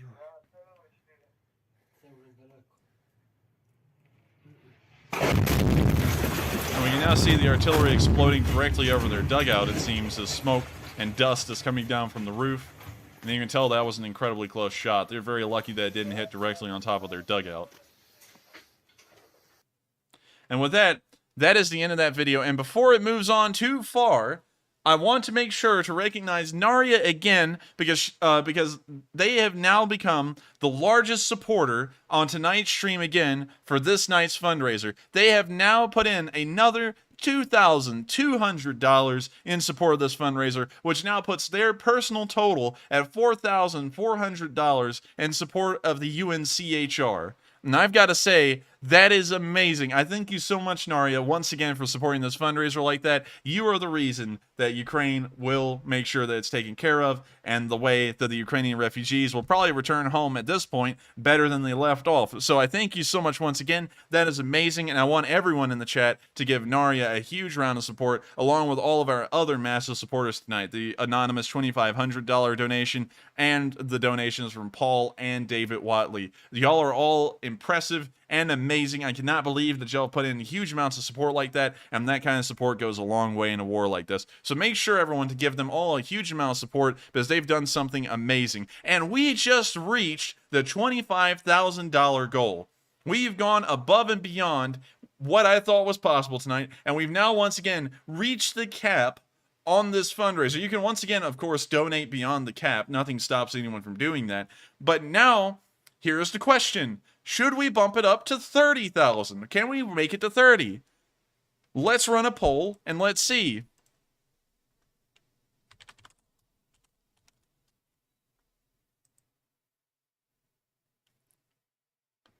Can we make it to 30,000? Does everyone want to go up one more time? And while everyone answers that poll, we're now going to move on from this front and move on to the next. But before we do, we're going to answer, of course, recognize all of our major donors, and then we're going to answer 3 to 5 questions from the chat. Once again, everyone, before we move on to that question segment, make sure to hit the like button, because it does push this video to more people, which may bring in more people who may be able to support this amazing fundraiser and help out the Leaf Spring Army, who does amazing things so much. I can't believe this. And so with that, make sure to hit the like button, and we're now going to move on to recognizing our largest donors and questions. And so with that, what do we got, Matthew? And I just got to say, it's absolutely crazy. It's only 11:22 Eastern right now, and we're already at 25,000. That's just absolutely insane, considering our goal was only $10,000 tonight. And Naria, I have to say, I don't know what you do for a living, but you're extremely generous, and like truly, like it means a lot. Like that is something else to donate. 2 massive donations like that, and that the generosity is just insane. So thank you so much for that. And we do want to recognize our other donors we have here. We have many donations, so please bear with me. We have several $100 donations. We have one from Koi Ha, Jerry Duckworth, David Watley, Dustin Straight, Daniel Boss, Jason Kirkpatrick, Aaron Packman, David V, Ken Kitty, Dad Good, Zuan Tran. And then we have a couple of $50 donations. We have one from Kyle Parkerson, Yoli H, Peter Sang, Balance Cruz, Bill Vanderpool, Sandy Radish, No Fear About 4x4, and Troy Walters. Thank you very much to all of you. And I would love to list everybody off, but unfortunately, we'd be here all night, like we said before. But thank you so much, everybody, small and large. We appreciate it very, very much. And with that being said, it is now time to get to your anticipated questions. First up, we have one from Bremner's Ghost, who says, Enforcer, is there any update on Canadian volunteers going into Curzon and coming back on bicycles?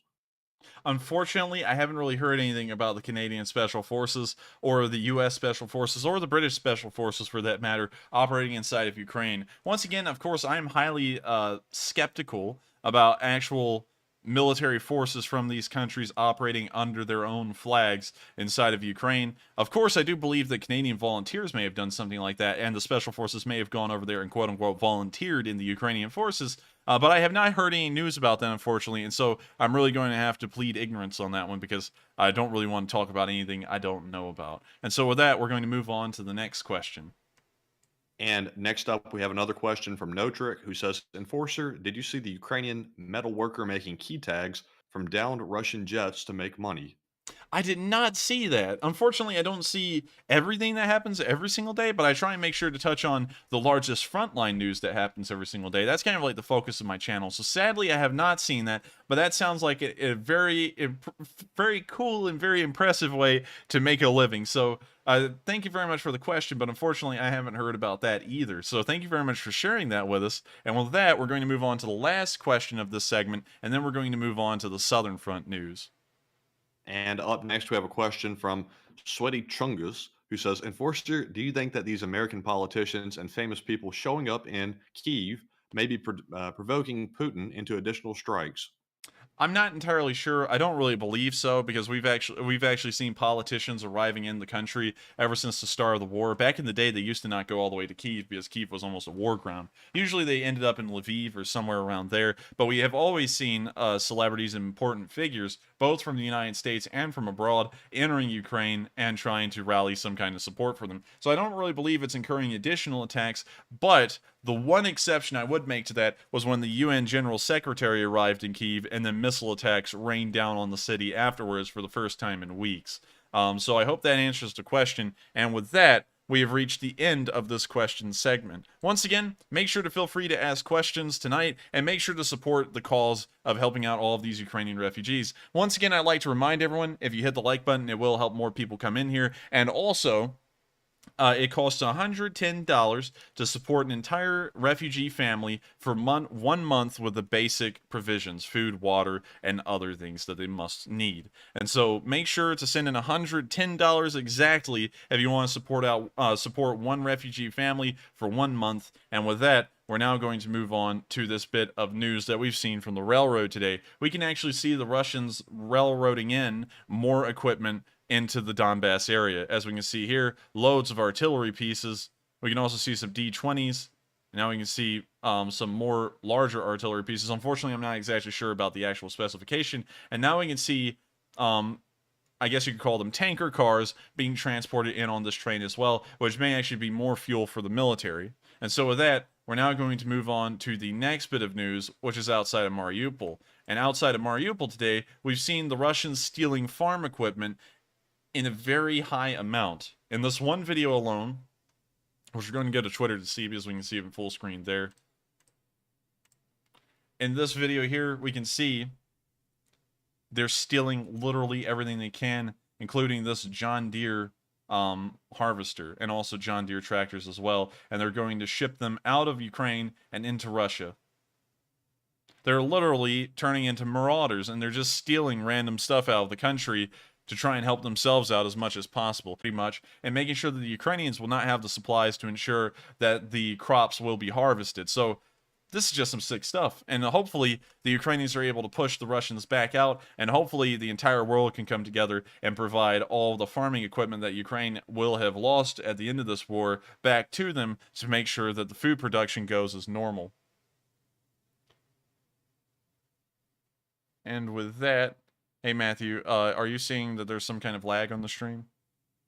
No, I think that might have been. Oh, wait a minute. I'm seeing people are saying there's lag. Oh no. Wait a minute, let me fix something real quick. I'm gonna go through the chats real quick, and we're going to actually change something. We're actually going to make it to where subscribers only can send in comments for 5 minutes. You know, you have to be subscribed for 5 minutes to be able to put in a comment here. Because I actually saw today that that may be one of the reasons why we're having such a problem, is that a whole bunch of bots can actually be causing this issue. So we're going to see if that fixes it. Hopefully it does. A lot of people are saying there's no lag. Some people are saying that there is lag. And so now I think it was a short spike.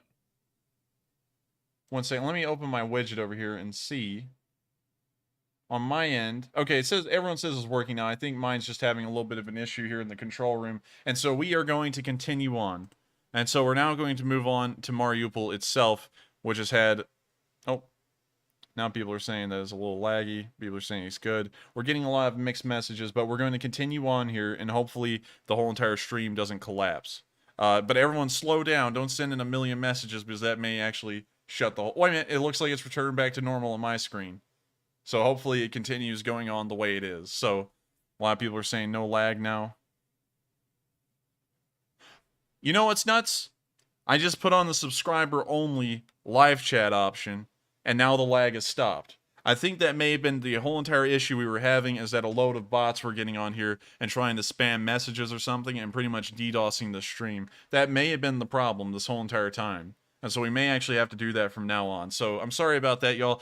I'm sorry for the interruption, but we are going to continue with the news and hopefully get to the $30,000 goal by the end of tonight. This will put this fundraiser here up along with the largest two that we've ever had on the channel. This is already the third largest one. Can we make this the largest fundraiser in this channel's history?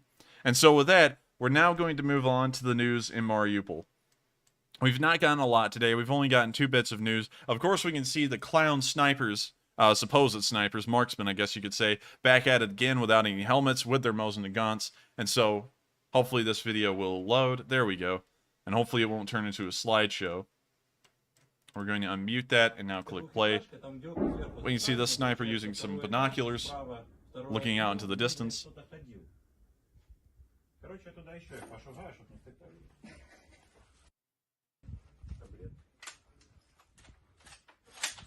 So now you see him chambering around. He's now aiming the Mosin. Now he's fired. Of course, we're not really sure if he's firing at anything, as a matter of fact. And I gotta say something, for a sniper slash marksman, whatever you want to call this goofy dude, he's firing incredibly quickly. Is he telling us that he's lining up a shot in an incredibly long distance that fast and pulling the trigger that quickly and jerking around the gun that much and hitting his target? Is that what they're trying to sell us? Because I'm not buying it. So with that, we're now going to let the video continue.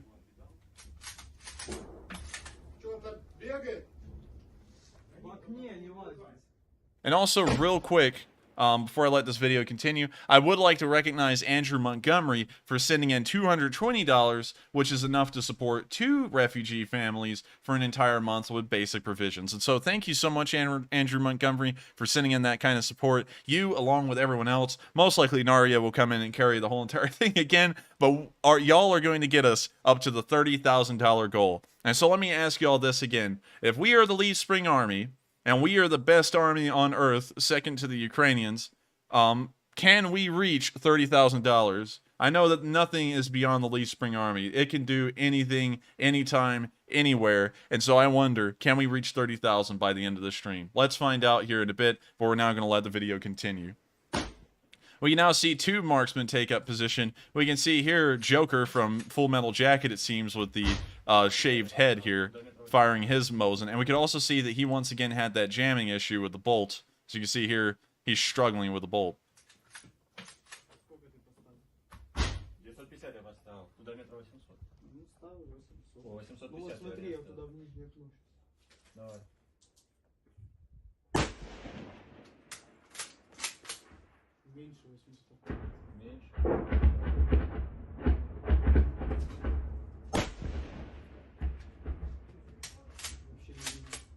Honestly, that seems a lot like yesterday's video.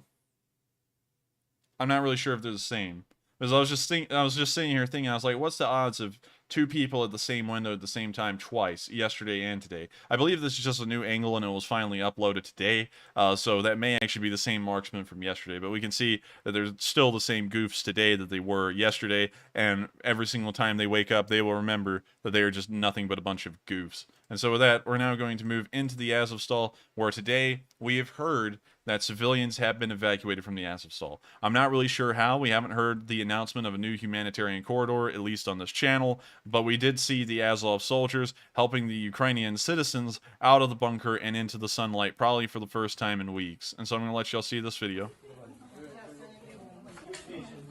And these people, I want y'all to remember, because everyone's sending a huge amount of support, and we've reached $26,000 now, and so hopefully it will go on up to $30,000. I know we can do it, y'all. I believe in every single person here.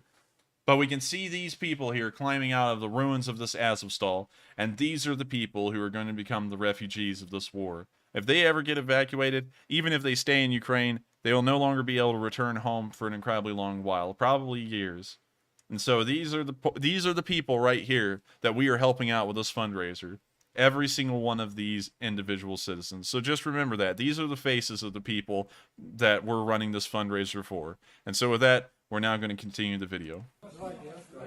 We can see that apparently the roof that the Ukrainian soldiers are standing on here has collapsed, or that may be a basement that this floor has collapsed into, and now the refugees are coming out of there, and the soldiers are trying to help them across this hellish landscape of the Azovstal here as best as they can. We can actually hear that all the fire has stopped as well, so there may be some kind of agreed ceasefire here that is leading to these civilians actually making it out of the bunker and actually being allowed into the open air for a bit to be evacuated. And so we're now going to let the video continue. 2 месяца, да? Ну вот сейчас приехали с ООН, с Красного Креста. Как малыша зовут? Святослав. Святослав, замечательное имя. Все, Святику я кулачок. Все, все будет хорошо. Уже 6 месяцев исполнилось. Вчера, да? Да, вчера, 28-го. Уже еды вам у вас практически не было, да, я слышу? Не было еды? Заканчивалась дети постоянно хотели слышать. Знаете, взрослая потерка. Собственно, пытаемся сейчас эвакуировать людей. Пока еще не стреляют. We now see this bus leaving the Azovstal. It appears that there are Ukrainian soldiers on the bus. Мы здесь будем завтра. Значит, мы будем здесь обязательно. Все, что вы хотите. We can actually see, I want to make sure to make this clear. Now, this is the perfect video to summarize this entire fundraiser right here. These are United Nations representatives. And so these people are probably directly associated with the UNCHR. And so you're watching the process of these people becoming refugees happening right here in front of our eyes on this video. And this fundraiser is going to be helping out these UN representatives here and making sure that these refugees from the Azovstal will be taken care of and provided for. Мы здесь будем завтра. Значит, мы будем здесь обязательно. Все, что вы хотите.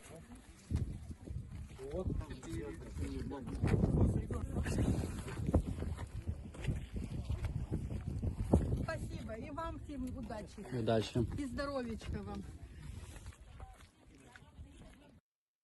And it's so good to see that those civilians are being taken care of, and that poor little baby. That baby was a really cute baby. No one can lie about that. That was a cute little kid. And it's good to know that that little baby finally made it out, and he's going to be safe, and hopefully everyone will be able to make sure that that little baby is well taken care of along with his mother, and hopefully his dad, if his dad is still alive, or if he's in the Azovstal, hopefully he makes it out fine. And so it's once again a wonderful thing to see, and I hope that they're able to get the rest of those civilians out, and hopefully our fundraiser is able to help out all those poor, pitiful people who've been put in such an unfortunate situation as that. And so with that, we're now going to move on out of Mariupol. Once again, Mariupol is holding. The Azov was such a strong and determined defending force that the Russians decided that completely wiping them out in the Azovstal is no longer beneficial to their cause, and so they've pretty much given up on destroying the Azov and the Azovstal as well. And so that's an incredibly good thing to hear, and hopefully that helps the poor civilians that are stuck in that bunker get out even sooner.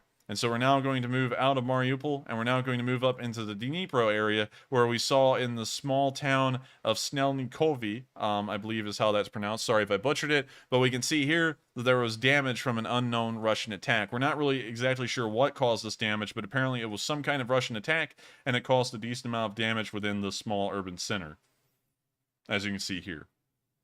Hopefully no civilians were injured or killed in this attack, although it is highly likely that that was the case. I always try and say that, because I always want to be optimistic that people didn't get killed unnecessarily just because the Russians are lazy and they don't want to look where they're aiming or make sure that they're only firing at military targets. But, of course, whenever we see pictures like these, there is probably a body out there somewhere that we can't see on camera of a poor, unfortunate soul that was in the wrong place at the wrong time, and the Russians went and absolutely ended them and made sure that they would never see their families again and they would never live to see the light of day once more. And so I hate to think about that, but that is what war is, sadly, and hopefully the Ukrainians can push the Russians out even quicker, and hopefully the Russian offensive falters even sooner. We know that's already faltering, and so hopefully it goes on at an even faster pace. And so we're now going to move on down the rest of the southern front, and we're now going to make it to the border of the front near Zaporizhia, where today we've seen pinpoint fire by Ukrainian artillery on Russian units. This was actually the only Enforcer short clip today. I tried to upload two, but I couldn't really find any of the clips that I was happy enough with to upload as a short clip, so we only got one. But here's this video once again. You can see here that the Russian position is highlighted with a red circle, and we can now see an artillery shell land directly on top of it, most likely taking out most of the Russians with it. Now the video has once again turned into a slideshow, but you can now see the smoke pretty much billowing away from the Russian positions, and the Russians were most likely wiped out completely. And so with that, we're now going to move on to the next bit of news, where we can see down here in Mariupol. Now, I saw the caption here. I'm going to get on the video, and I'm going to discuss the caption a little bit, because I believe it's a slight ignorance. They say that the Russian army raised a huge Soviet red flag with its hammer and sickle, and played a World War II song in occupied Mariupol. So, that when you watch the video, it seems like that, but if you know the historical context behind the symbology and also the song, it's actually a very big propaganda stance by the Russians trying to make their side seem righteous. And let me explain. This flag here is a red banner, and it does have a sickle and hammer on it. That is correct. But if you actually see this here, and I'm going to unmute this video as well, the sickle and hammer is not gold, it's white. And now y'all are like, what are you getting at, Enforcer? And let me tell you what. This is actually the victory banner, and let me pull that up. Victory banner. And y'all are going to get an idea of why this banner is important. This is the specific banner I'm talking about right here. And this was the banner that was flown over the Reichstag when the Russians supposedly took it, although they were still fighting in the lower floors when they raised that flag. This flag pretty much symbolizes the Soviet victory over the Germans in World War II. And also the song that's playing in the background is called The Sacred War. And that song is about fighting the Germans and ridding the world of these fascist hordes. That's pretty much what it's all about. And so now I think you're getting the symbology of what this really means. This isn't the Russians trying to bring back communism. They're trying to equate the Ukrainians to Nazi fascists, and by raising this victory banner over Mariupol, they're pretty much saying that they're going to win this war, and by playing the song, they're saying they're going to win this war over the Ukrainian fascists. And so I hope that gives everyone a little bit of a historical context behind the symbology here of what the Russians are actually trying to portray to the public in Mariupol, but I don't believe anyone's buying it. So I'm going to let the video play.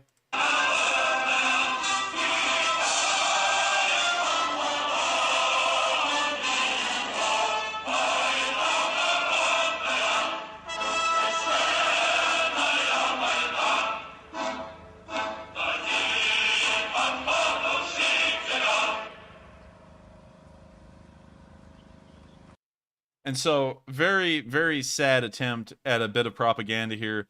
And also, it's a real bastardization of the historical context here. When that banner was raised over the Reichstag, it had an entirely different context to it, because they were actually fighting fascists, and the Russians were fighting a defensive war initially.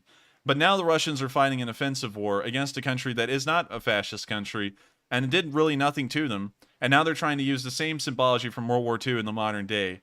And I really, honestly, that's very unoriginal to use old historical symbols in this modern war to try and symbolize the victory that they haven't even achieved yet. And so with that, well, and actually, let me clarify that statement. I said they haven't achieved it yet. They're never going to achieve it. So there is no question of yet. There's a question of never. And the answer is they'll never win. They're already losing now. And so with that, we're now going to move on past Mariupol, and we're now going to move up into Belarus, where today we've seen an interesting demonstration in the capital of Minsk, where a group of civilians have gathered around and started chanting their support for Russia. So I'm going to let y'all see this clip. We can actually see them flying victory banners as well. As you can see here, the exact same lettering on these flags.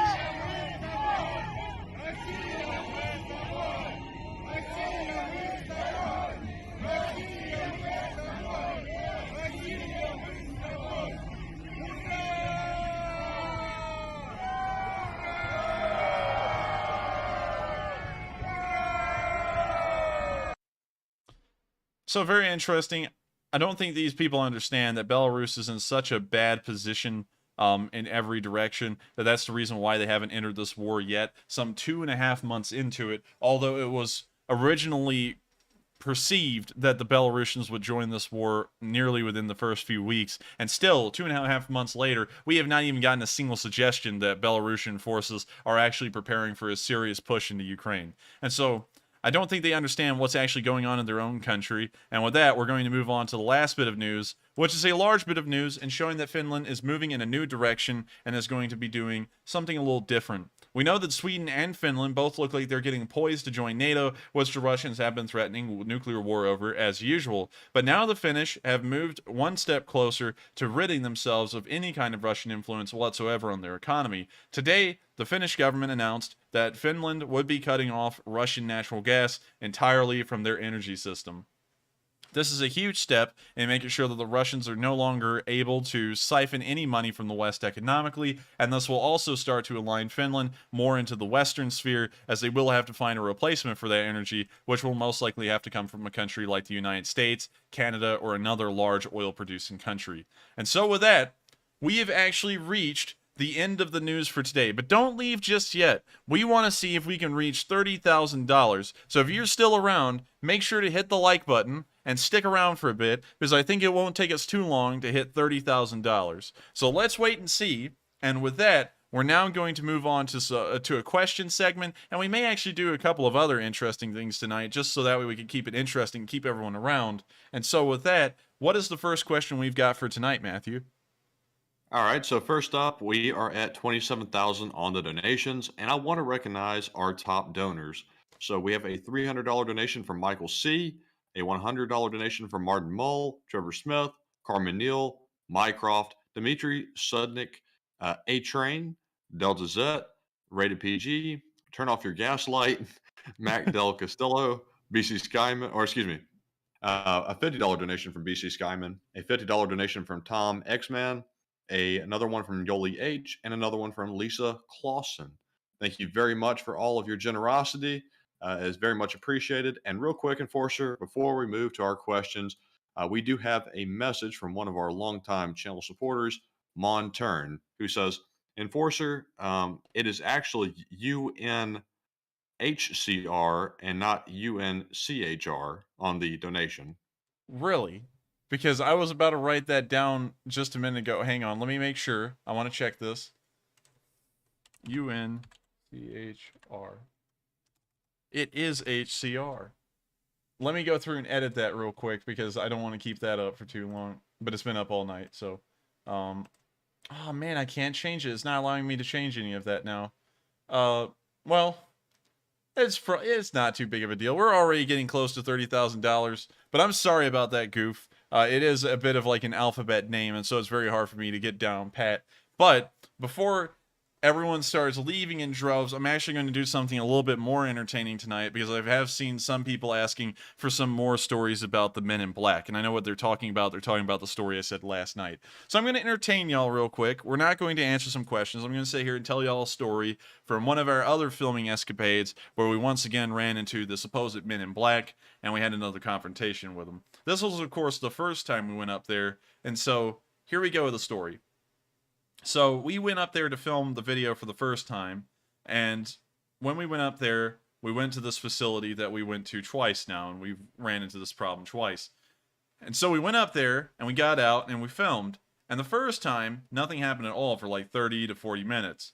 And so we sat there, we filmed and filmed and filmed, and then finally, these two white trucks, like government trucks, if you know what I mean, they came rolling out of the gate. Well, not really gate. There's no gate to this place. It's just like a road that goes right up to it. But they come rolling out, and they come out across this intersection at like 30 miles an hour. This truck is taking this turn as sharp as it can. It's almost leaning over like it's going to fall over on us. This guy skids to a stop right in front of us with his window down. And I said, "Hey, how you doing?" And, you know, I was completely nonchalant about it. I was joking with Matthew before they rolled up. He was like, they're going to try and tell us to leave. I said, or they're going to bust a cap in our head, because you never know. Some people can be trigger happy, and some people may, you know, just shoot you or something. So you're never really sure, especially when dealing with federal agents. That's what we were thinking. Now we know that none of them are federal agents. Anyways, the truck rolled up. I said, "Hey, how are you doing?" The guy said, "Hey, I need both of your names right now."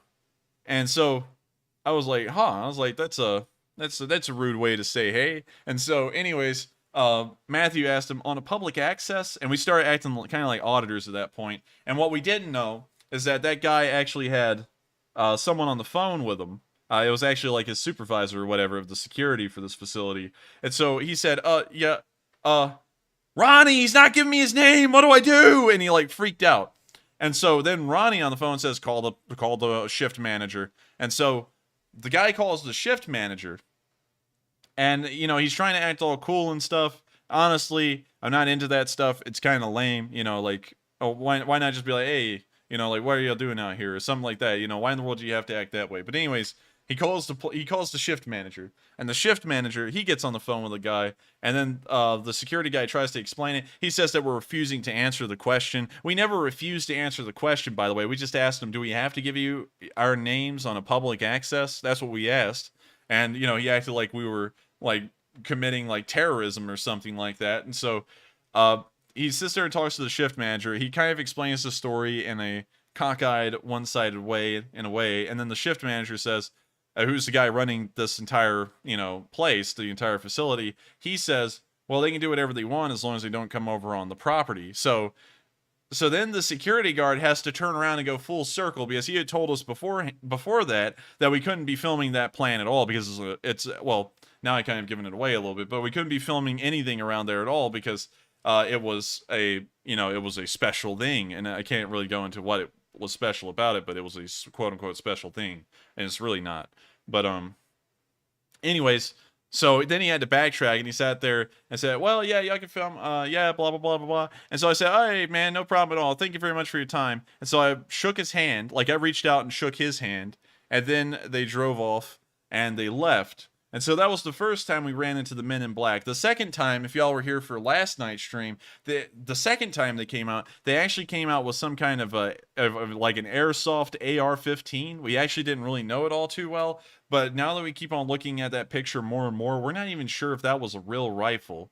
So, you know, we're still trying to look at that. Of course, we could be wrong about that. We could just be exaggerating a bit, but he did have a flag in the barrel of the gun. Well, in the chamber, which lets us know that the chamber was empty and that that gun wasn't loaded. It's not like he could have just shouldered it and shot us real quick. So that's something we know now. So anyways, that was our first story from the Men in Black. And we can also talk a little bit more about, we could have talked a little bit more about like all kinds of stories from our filming experiences if y'all want to hear them. You know, like if y'all are fine with me not answering a lot of questions and just continuing on.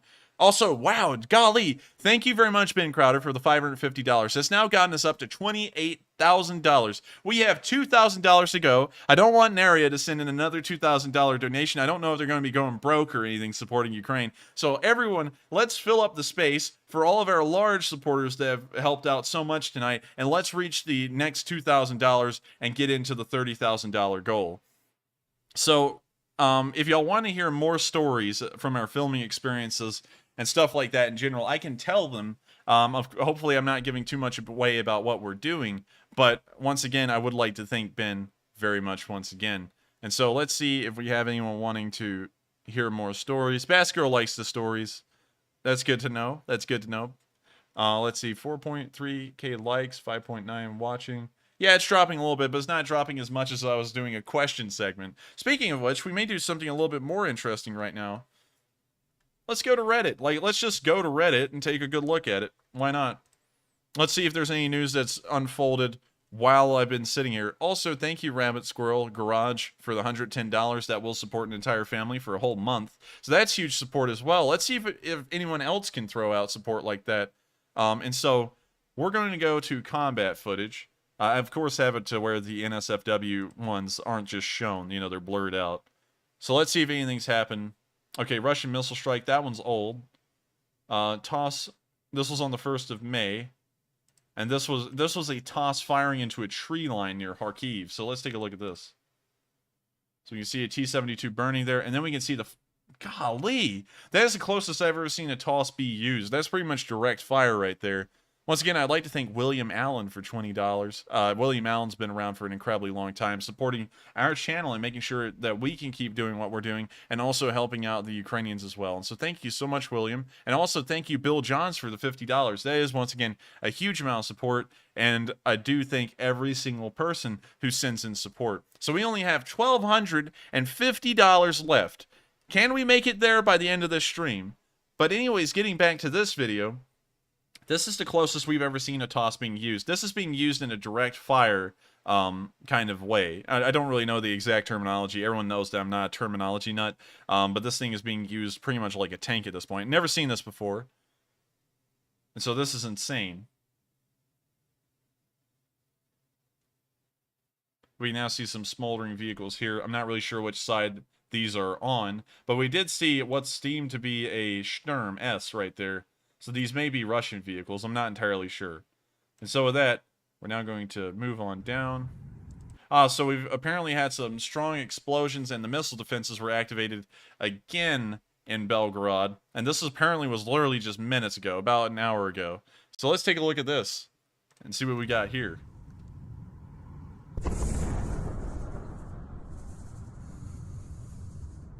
So we can hear an explosion. We can now see him looking into the sky, and we can see some explosions up there, which tells us that the air defenses have been activated and are trying to intercept missiles. We can also see another explosion. It appears that they're actually in a long sequence. It may be trying to chase the ballistic missile, and it may have not shot it down yet. I'm not entirely sure.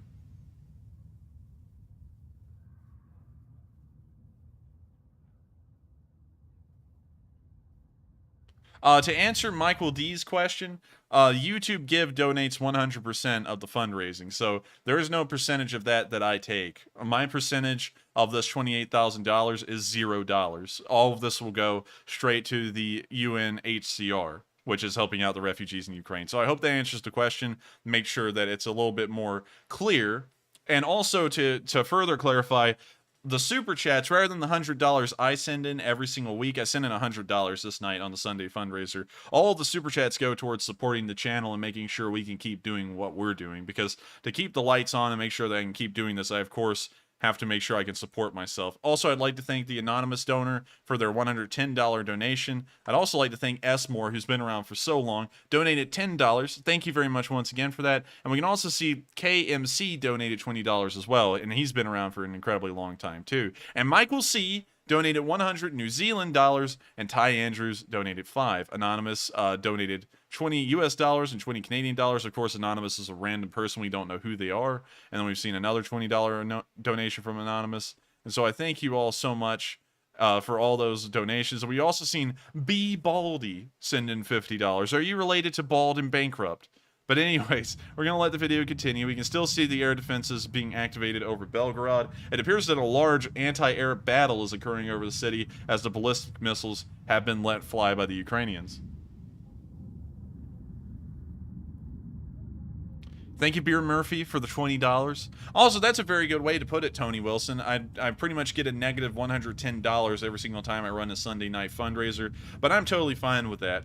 You know, I think that supporting the causes we believe in is more important than anything, and so that's why I run fundraisers. You know, I don't really see a lot of other channels doing stuff like this, and I think it's a huge, important thing to do, because if you believe in something and you support it, you ought to make sure that you actually do something and put your money where your mouth is in a way. And so I want to thank a whole bunch of supporters who just came through. Anonymous for $25, Captain Chris 1220 for $20, and Russell Haskins as well for $20. Y'all all together are nearly about to support an entire Ukrainian family for a month. So thank you all so much for the support. And it looks like it keeps on coming. Rich Hogan came in with $220. He's once again a Rich Hogan. Thank you so much, Rich Hogan, for that. You've supported 2 Ukrainian families with their basic provisions for an entire month. We also had Will Riley come in with another $50, and we've now reached the $29,000 goal. We've gotten another $20 from Anonymous. So how close are we to 30,000? Do y'all think we can make it here in just a second? And when we do, we're actually going to go back to the question segment. I've kind of taken over this for a second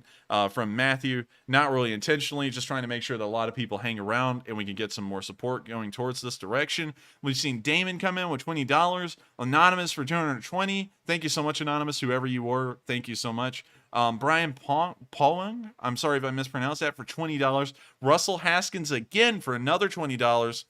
Catsio for $5. Rick James coming in with $110 again. Thank you so much, Rick James. That's a whole other family that's being supported for a whole month. Anonymous for $20. BC Skyman again for $50. I think that's the 3rd time you supported the stream tonight. John Rutkai for $20. We're going to move on through the Reddit, and I'm going to try and recognize y'all as y'all come through. Anonymous for $5 New Zealand dollars. Oh no, I got off Reddit. Hang on, y'all. I'm getting distracted by the super chats. We're trying to make sure to keep everything hype, so that way we can make sure that all the support comes in as best as possible. We reached 30,000. Thank you so much, Digital Bladeka, for 110 Canadian dollars and Bob Barker for $25. We have now reached $30,000, and this has become, I believe, most likely the second largest fundraiser we ever. Nope, it became the first one, I think. I think we just made it to the second or the first largest fundraiser on here. Let me go see real quick. Let me go check. All right, y'all, here's what we have to do to make this the biggest fundraiser in the channel. It's become the biggest fundraiser! It's become the biggest one. It became bigger than our Doctors Without Borders fundraiser and our American Red Cross fundraiser. I thank you all so much. This is the largest fundraiser we've ever run on stream. $31,000, and the donations keep on coming in. Look at this. This is the best thing we've ever done on this channel. And just for y'all to know, with this figure coming in, we have raised nearly, well, I think it's over at this point, $160,000 for nonprofits operating in Ukraine over the course of this entire war. $160,000. So I thank you all so much. This is amazing, and I cannot believe that we continue to pull together as the Leaf Spring Army and get this kind of support out there every single Sunday. So I thank you all so much again. This is unbelievable. This is really great, and I thank you all once again. And so with that, we're actually going to hop off of Reddit now that we've reached 31,000, and we're going to let this stream start simmering down a bit, and we're going to answer some questions from the chat. And so with that, I'm going to hand it back over to Matthew, so that way we can get to our first question. So, Enforcer, we've just now hit $31,000. I think you missed a few, so I'm going to go back and recognize some of those. We have a $110 donation from Paula McGuire, a $110 donation from Rabbit Squirrel Garage, a $100 donation from Michael C., a $330 donation from Pale Rider, and then we have a $50 donation from Fernando Rodriguez. And then we have a $100 donation from Wildcat, a $500 donation from Sean McNulty, and a $134 donation from Russ Paulus. Thank you very much to all of you. Very generous donations. We're outdoing the $30,000 goal now, too. So y'all are just taking this one to the moon, literally. So anyways, we are now moving back to the questions. First up, we have one from Scott KC2CAD, who says, what are your guys' thoughts on using scale RC model jets and drones as decoys? My son has Raptor, looks so real differently, mess with the Russian's head. Well, thank you for the question, and I don't really know if those would be effective or not. The question is, does it generate a decent amount of heat? Because if it does, then it'll kind of like pop up on IR sensors. And also, is it large? Because if it's a larger RC model, it may actually be detected on a radar, but then again, they may just kind of like sign it off as a bird. And that may be the other reason why a lot of the smaller drones are getting so close to the anti-air defense units of the Russians and actually destroying them, is because their radars are not picking up these drones because they're the same size of a bird and probably have the same cross section of one, and so they just don't really pop up at all on radar. So I think that's actually something interesting to look into, so I thank you for bringing that up, and hopefully someone can maybe get us a little bit of a better explanation in the comments section after the stream, or maybe in the live chat right now about why that may be the case and if RC planes would be useful, because I don't really have enough knowledge about radars and anti-air defense systems to know if that is a viable strategy. But I do thank you so much for the question, and I do thank everyone else once again so much for the support. I'm going to roll through real quick and recognize a few, and once I get done, I'm going to hand it back over to Matthew for the next question. We've had Rocky's Road for $50. Just making sure we haven't missed anyone else. We haven't. Let me make sure to go down to the bottom real quick. We have Mamba Mentality for $1. Thank you so much, Mamba Mentality, for the support. Any amount of support helps. Once again, I don't scoff at anyone if you can't send in a large amount of support. Any amount of support is a good amount of support. And so if you're only able to send in $1, that's better than nothing. You know what they say, something is better than nothing. And so thank you all once again. And we've got Anonymous for $20. Thank you so much. We're getting on up there tonight. This is the largest fundraiser right now. So any amount higher we go is making this bar higher and higher for the next fundraiser to try and reach, if we can reach it. So we've got an Anonymous for $20, not $20,000. And I thank you once again. And so with that, we're now going to move on to the next question. And next up, we have a question from Duncan VR, who's been around the channel for quite some time. He says, when Ukraine gets the F-16s, how will these do against Russian MiGs? the F-16 will most likely do incredibly well against Russian MiGs. We did see in the Iraq War that they went toe-to-toe against some of Russia's more, well, the Soviet Union's at the time, more modern aircraft, and it was able to shoot them down incredibly effectively. I'm not really sure how they would pair up against the actual modern Russian Air Force, but I do have we actually have a pretty good idea that most Western equipment right now, because we can even see it happening on the ground, is leaps and bounds better than anything that was produced by the former Soviet Union or the Russian Federation. So I think that the F-16s would actually pair pretty well against most Russian aircraft, but then again, I think that the F-15 would still be a step up over the F-16 because the F-15 was pretty much made for beyond visual range engagements, while the F-16 was made for that in later variants of it, but it's also more focused on the dogfighting aspect of things due to its design. But I thank you very much for the question. I hope I answered that in a way. And of course, I'm not an expert on everything, so I may be a little wrong about that. So take what I said there with a grain of salt. But with that, we're going to move on to the next question. And next up, we have a question from Resmash, who says, Enforcer, should the U.S. accept more refugees? Yes, I think that the United States should accept more refugees, considering that a lot of people in this country do support Ukraine in this war. And of course, if your nation does support a cause, you should do everything in your power to make sure that you further it. And so one of those main ways that we could do that is to make sure to take on some Ukrainian refugees. Of course, refugees is a concept, and I think this is kind of getting lost in the modern world because sometimes I've seen people making the argument that when refugees arrive in a country, they're there to stay. Refugees are not supposed to stay in a country. Of course, they're supposed to return when the war is over, and I think that's another thing that we should also focus on. A huge deal is making sure that they have something to return home to, and so I think we should start already looking at massive economic relief packages to Ukraine to make sure that they can rebuild so these people don't get displaced and have homesickness for so long and they can go back to the wonderful country they used to live in. And so with that, I hope that answers the question, and we're now going to move on to the next one. And up next, we have a question from Pakatang, who says, Enforcer, if Belarus is neutral, why doesn't NATO let Poland attack Belarus? Does Article 5 obligate the defense of attacking NATO allies? If any member of NATO does anything, I believe, it pretty much involves the rest of them. I'm not entirely sure about that, but that's been one thing that we've seen so far, kind of like in the discussions, like Poland was wanting to send in peacekeepers into Ukraine, and pretty much the entirety of NATO came over and shot that down because they were scared that that was going to draw the rest of NATO into war. So I believe that if any Polish forces, for example, were fired on by any pro-Russian countries like Belarusians or the Russians themselves, that would be considered a provocation of Article 5, regardless whether the Polish were on the offensive or not. But I'm not entirely sure about that. I'm not an expert on the NATO treaties, and I don't know exactly how Article 5 would be kind of like invoked. So I may be wrong with that, but that's kind of my understanding of that at the moment. So I hope that answers the question, at least as far as I can. And with that, we're going to move on to the next one. And next up, we have a question from Woody Stems, who says, Enforcer, has there been any independent verification of Chechens actually fighting? It's been reported that their main job is to force Russians to fight and steal as much as they can grab. Well, I thank you very much for the support. And we have seen Chechens fighting here and there, but whenever we see them fighting, they're always getting shot. I've never actually seen an actual firefight video of the Chechens where they didn't get shot. All the other times we never saw them being shot, we never ever heard them getting return fire. So I think that their main job is pretty much to just make the Russians' jobs in that area that much harder and to also try and steal as much as possible. So I can kind of agree with you. I think that's kind of what they're there for. They're not really better.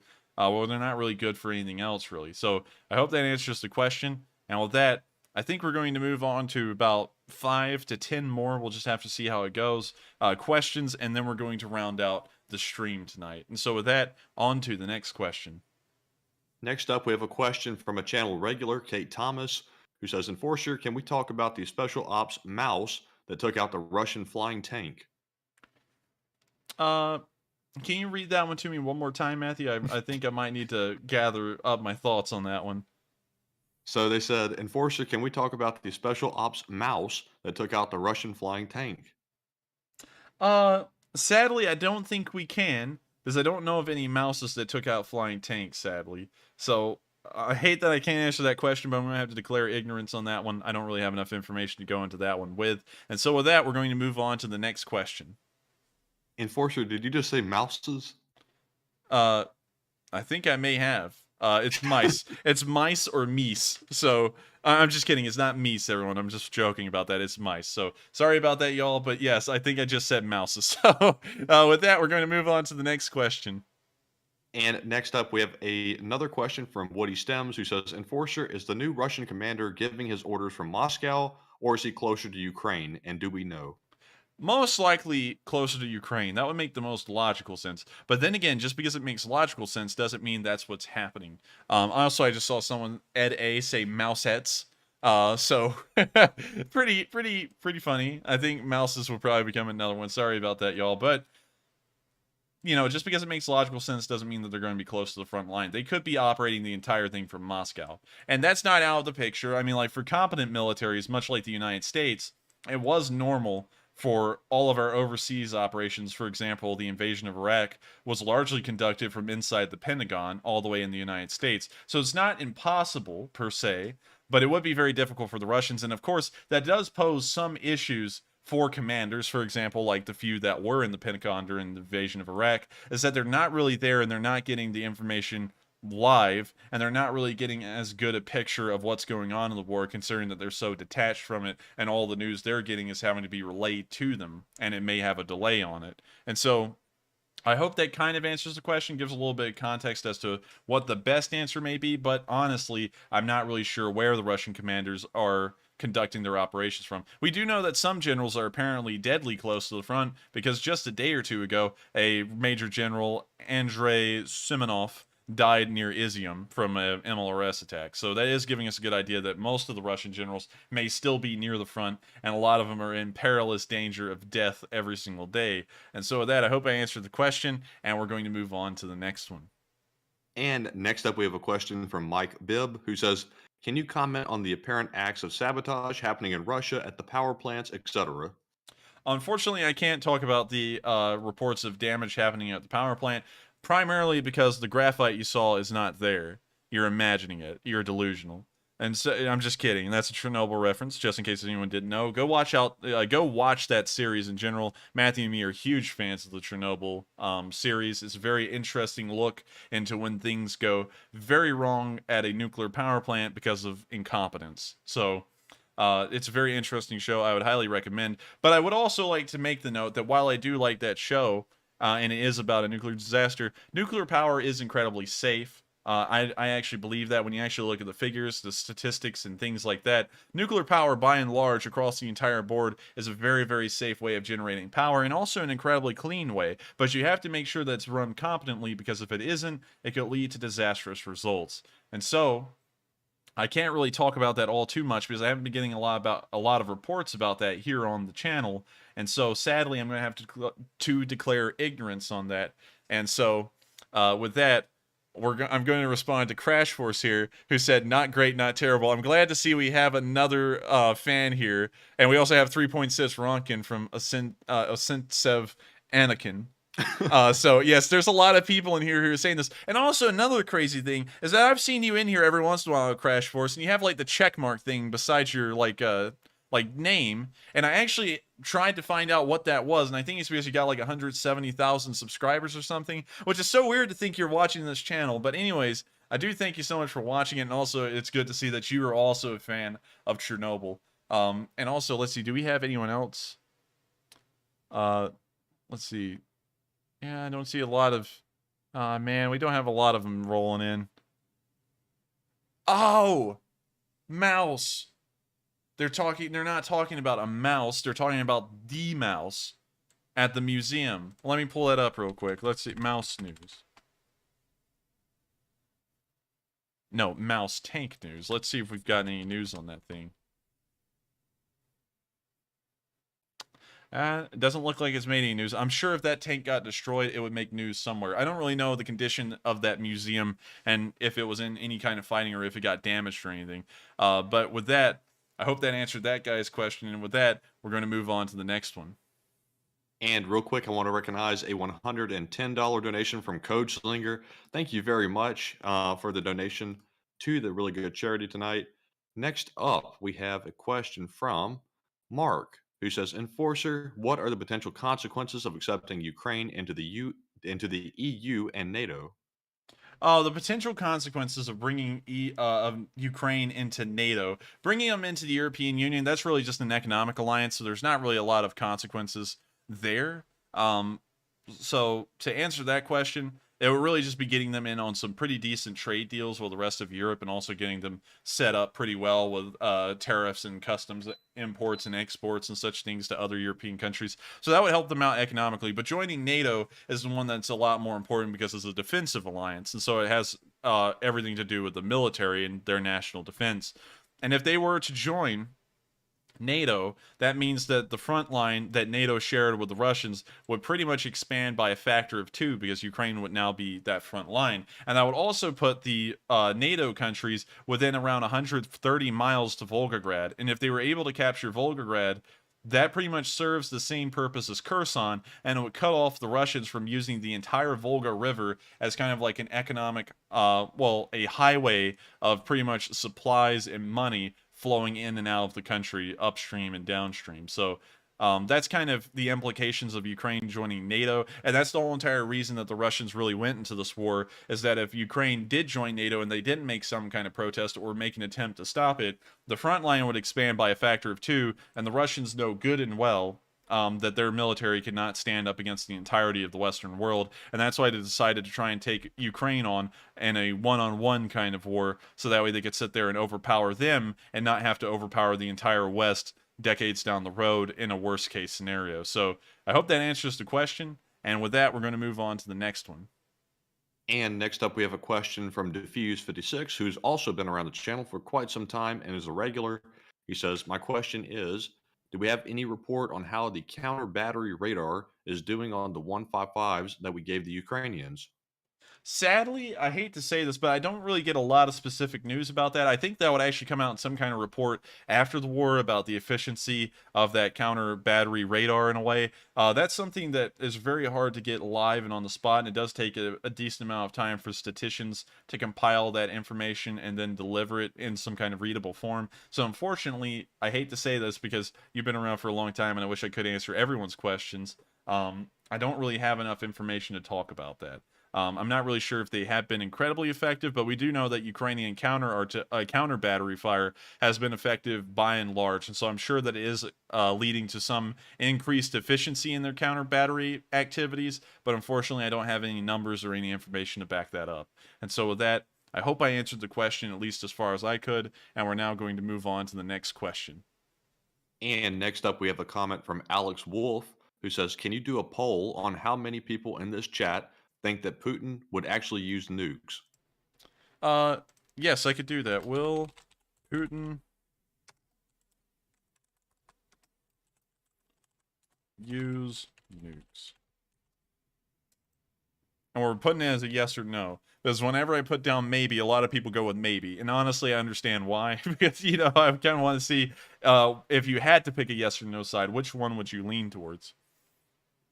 And so with that, we put that poll up. I hope that answered that question. And with that being said, we're going to move on to the next one. And next up, we have a person in the chat, Terry, who says, "Are you currently using the microwave? I heard the beeps." Oh, no, that's not a microwave. That's my heater. You can probably hear it right there.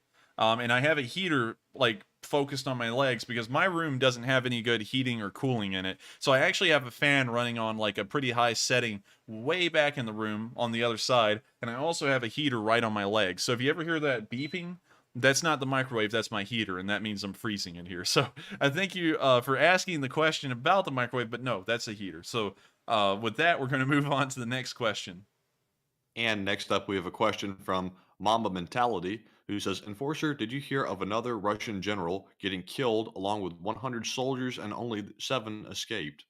I didn't hear about the 100 soldiers being killed, but we did hear about the Major General Andrei Semenov being killed, if that's the one you're talking about. So to answer that question, as far as I think what you're asking, yes, we did hear about the general being killed, but we didn't hear about the additional 100 soldiers being killed with him. Thank you for the question. I hope that answers it as far as I can. And with that, we're going to move on to the next one. And real quick, I want to recognize a $50 donation from Anthony Tram. Thank you very much for your donation to the charity. Next up, looking for a question here. I see that Reflection says, Enforcer, if Putin used chemical weapons or a tactical nuke, do you think that the US or NATO would engage with Russian troops in Ukraine, or would they engage in Russia on their own soil, or do very little? Could you reread that one to me one more time just to make sure I can answer it pretty well?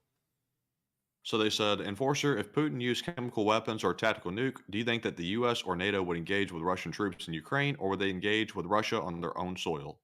They would engage with Russia on their own soil because the Russians would immediately start trying to push through this small gap here in between Kaliningrad and Belarus and try and create a cutoff to the Baltics where the U.S. and the NATO countries wouldn't be able to supply them logistically, and then they would try and most likely go for the rest of the Baltic countries.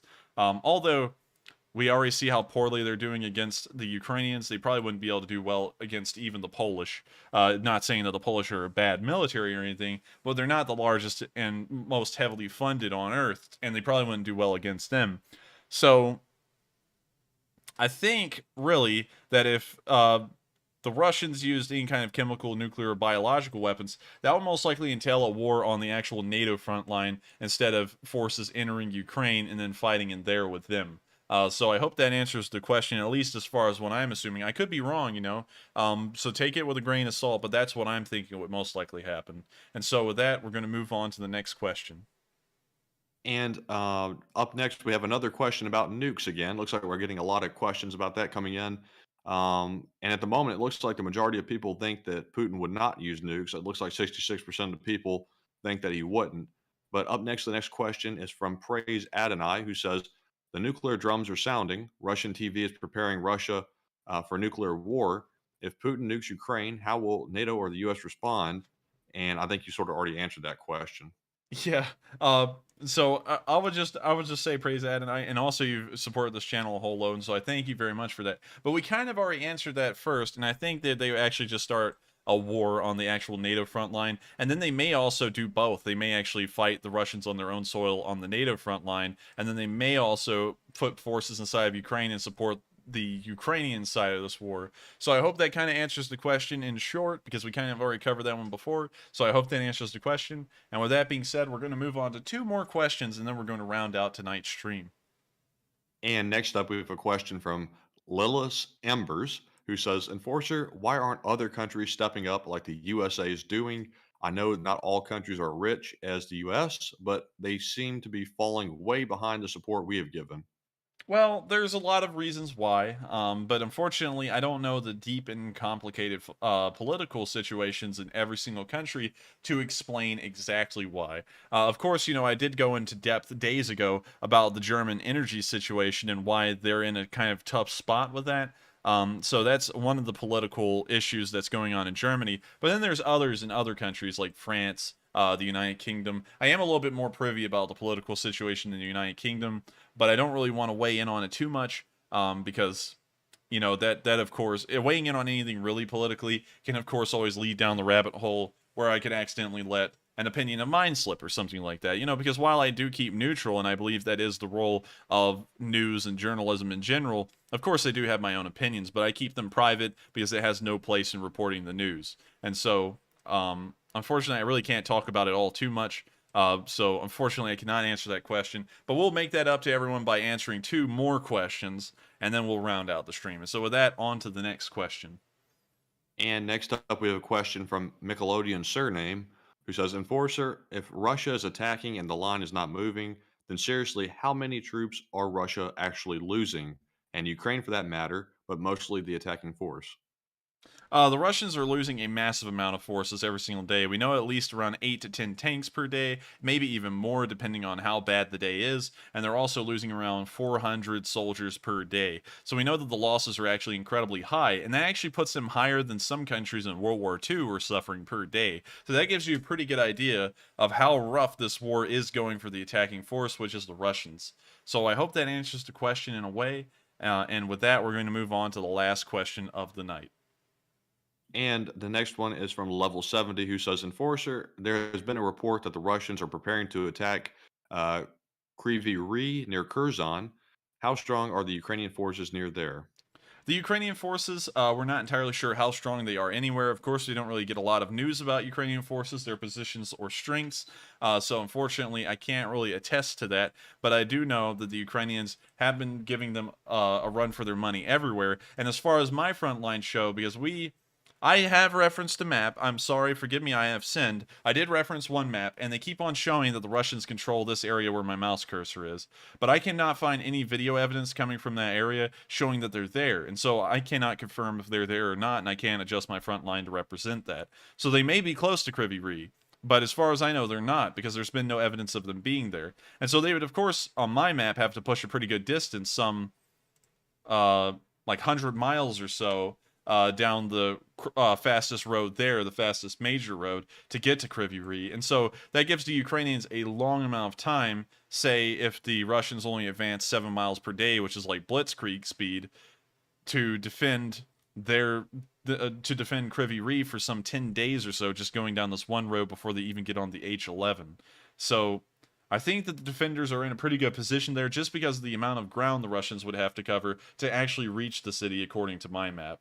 And so I hope I've answered that question pretty well. And with that, we just had a load of donations come in. I was about to call them super chats. Sorry about that. But I'm going to recognize some of y'all. We had Pale Rider again. Pale Rider has already supported this fundraiser tonight, but he did it again for another $200. So I thank you so much. We had Anonymous for $5, and we also had Robin for $150. And I have to thank y'all once again. Y'all have been helping out a huge amount. And also, congratulations, everyone. We've reached the $32,000 goal. And so we didn't actually reach a new goal. You know, we've already reached the 30,000 one. But still, we've reached another $1,000, and that's something.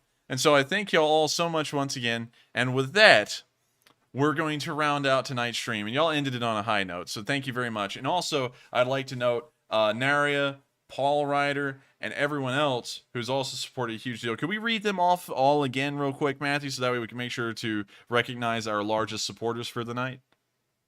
Well, I've actually had to clear out my spreadsheet to make room for all the new donations, so unfortunately, I do not have all those names anymore. Man. Oh, well, that's all right. I thank everyone once again. I hate that I can't remember everyone's names. I'm drawing blanks here, and I'm kind of getting a little bit of a headache, which I don't mean to complain about, but it's like that one on like your spine, if you know what I'm talking about, that just like throbs. So, with that, this has been a record fundraiser on this channel. We have now raised $162,000 in total over all of our fundraisers in support of Ukraine. And my question is this to everyone. Will we be able to reach $200,000 on our next fundraiser in total for all of our fundraisers? That's something I want to see happen. And hopefully we can all make sure that it will happen. So I thank you all once again so much for enjoying this stream. I hope I've delivered some very good and informational news tonight that y'all have been able to reap something out of. Of course, it is always an honor that everyone does come through and watch this, and that we're also able to do such wonderful things every single Sunday. We've raised $32,000. I went into tonight thinking that we probably only pass over 10,000 and reach 11,000 to 14,000. But right here, we've reached $32,000. Now that's something.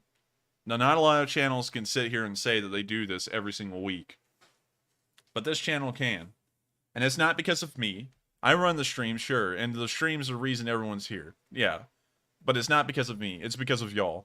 And there's not many people out there who have a community like this on their channel, but I'm one of the lucky people, one of the blessed people who can sit here and say, I'm so proud of all my viewers and everything we do every single week. And I've got to say, I'm more proud of y'all as viewers than I am of anything else that's been surrounding this channel. It's been one hell of a journey so far during this war, reporting the news every single day, having wonderful community members pop up like Zeta Lane and Speed Break and Praise Adonai and Adam the Great, just to name off a few off the top of my head. Naria as well, who always comes through every single Sunday and puts in massive amounts for the fundraisers. And I just got to say, I just think y'all are some of the greatest viewers that anyone on YouTube could ever ask for. And so I thank you all once again for coming here and watching these streams every single day.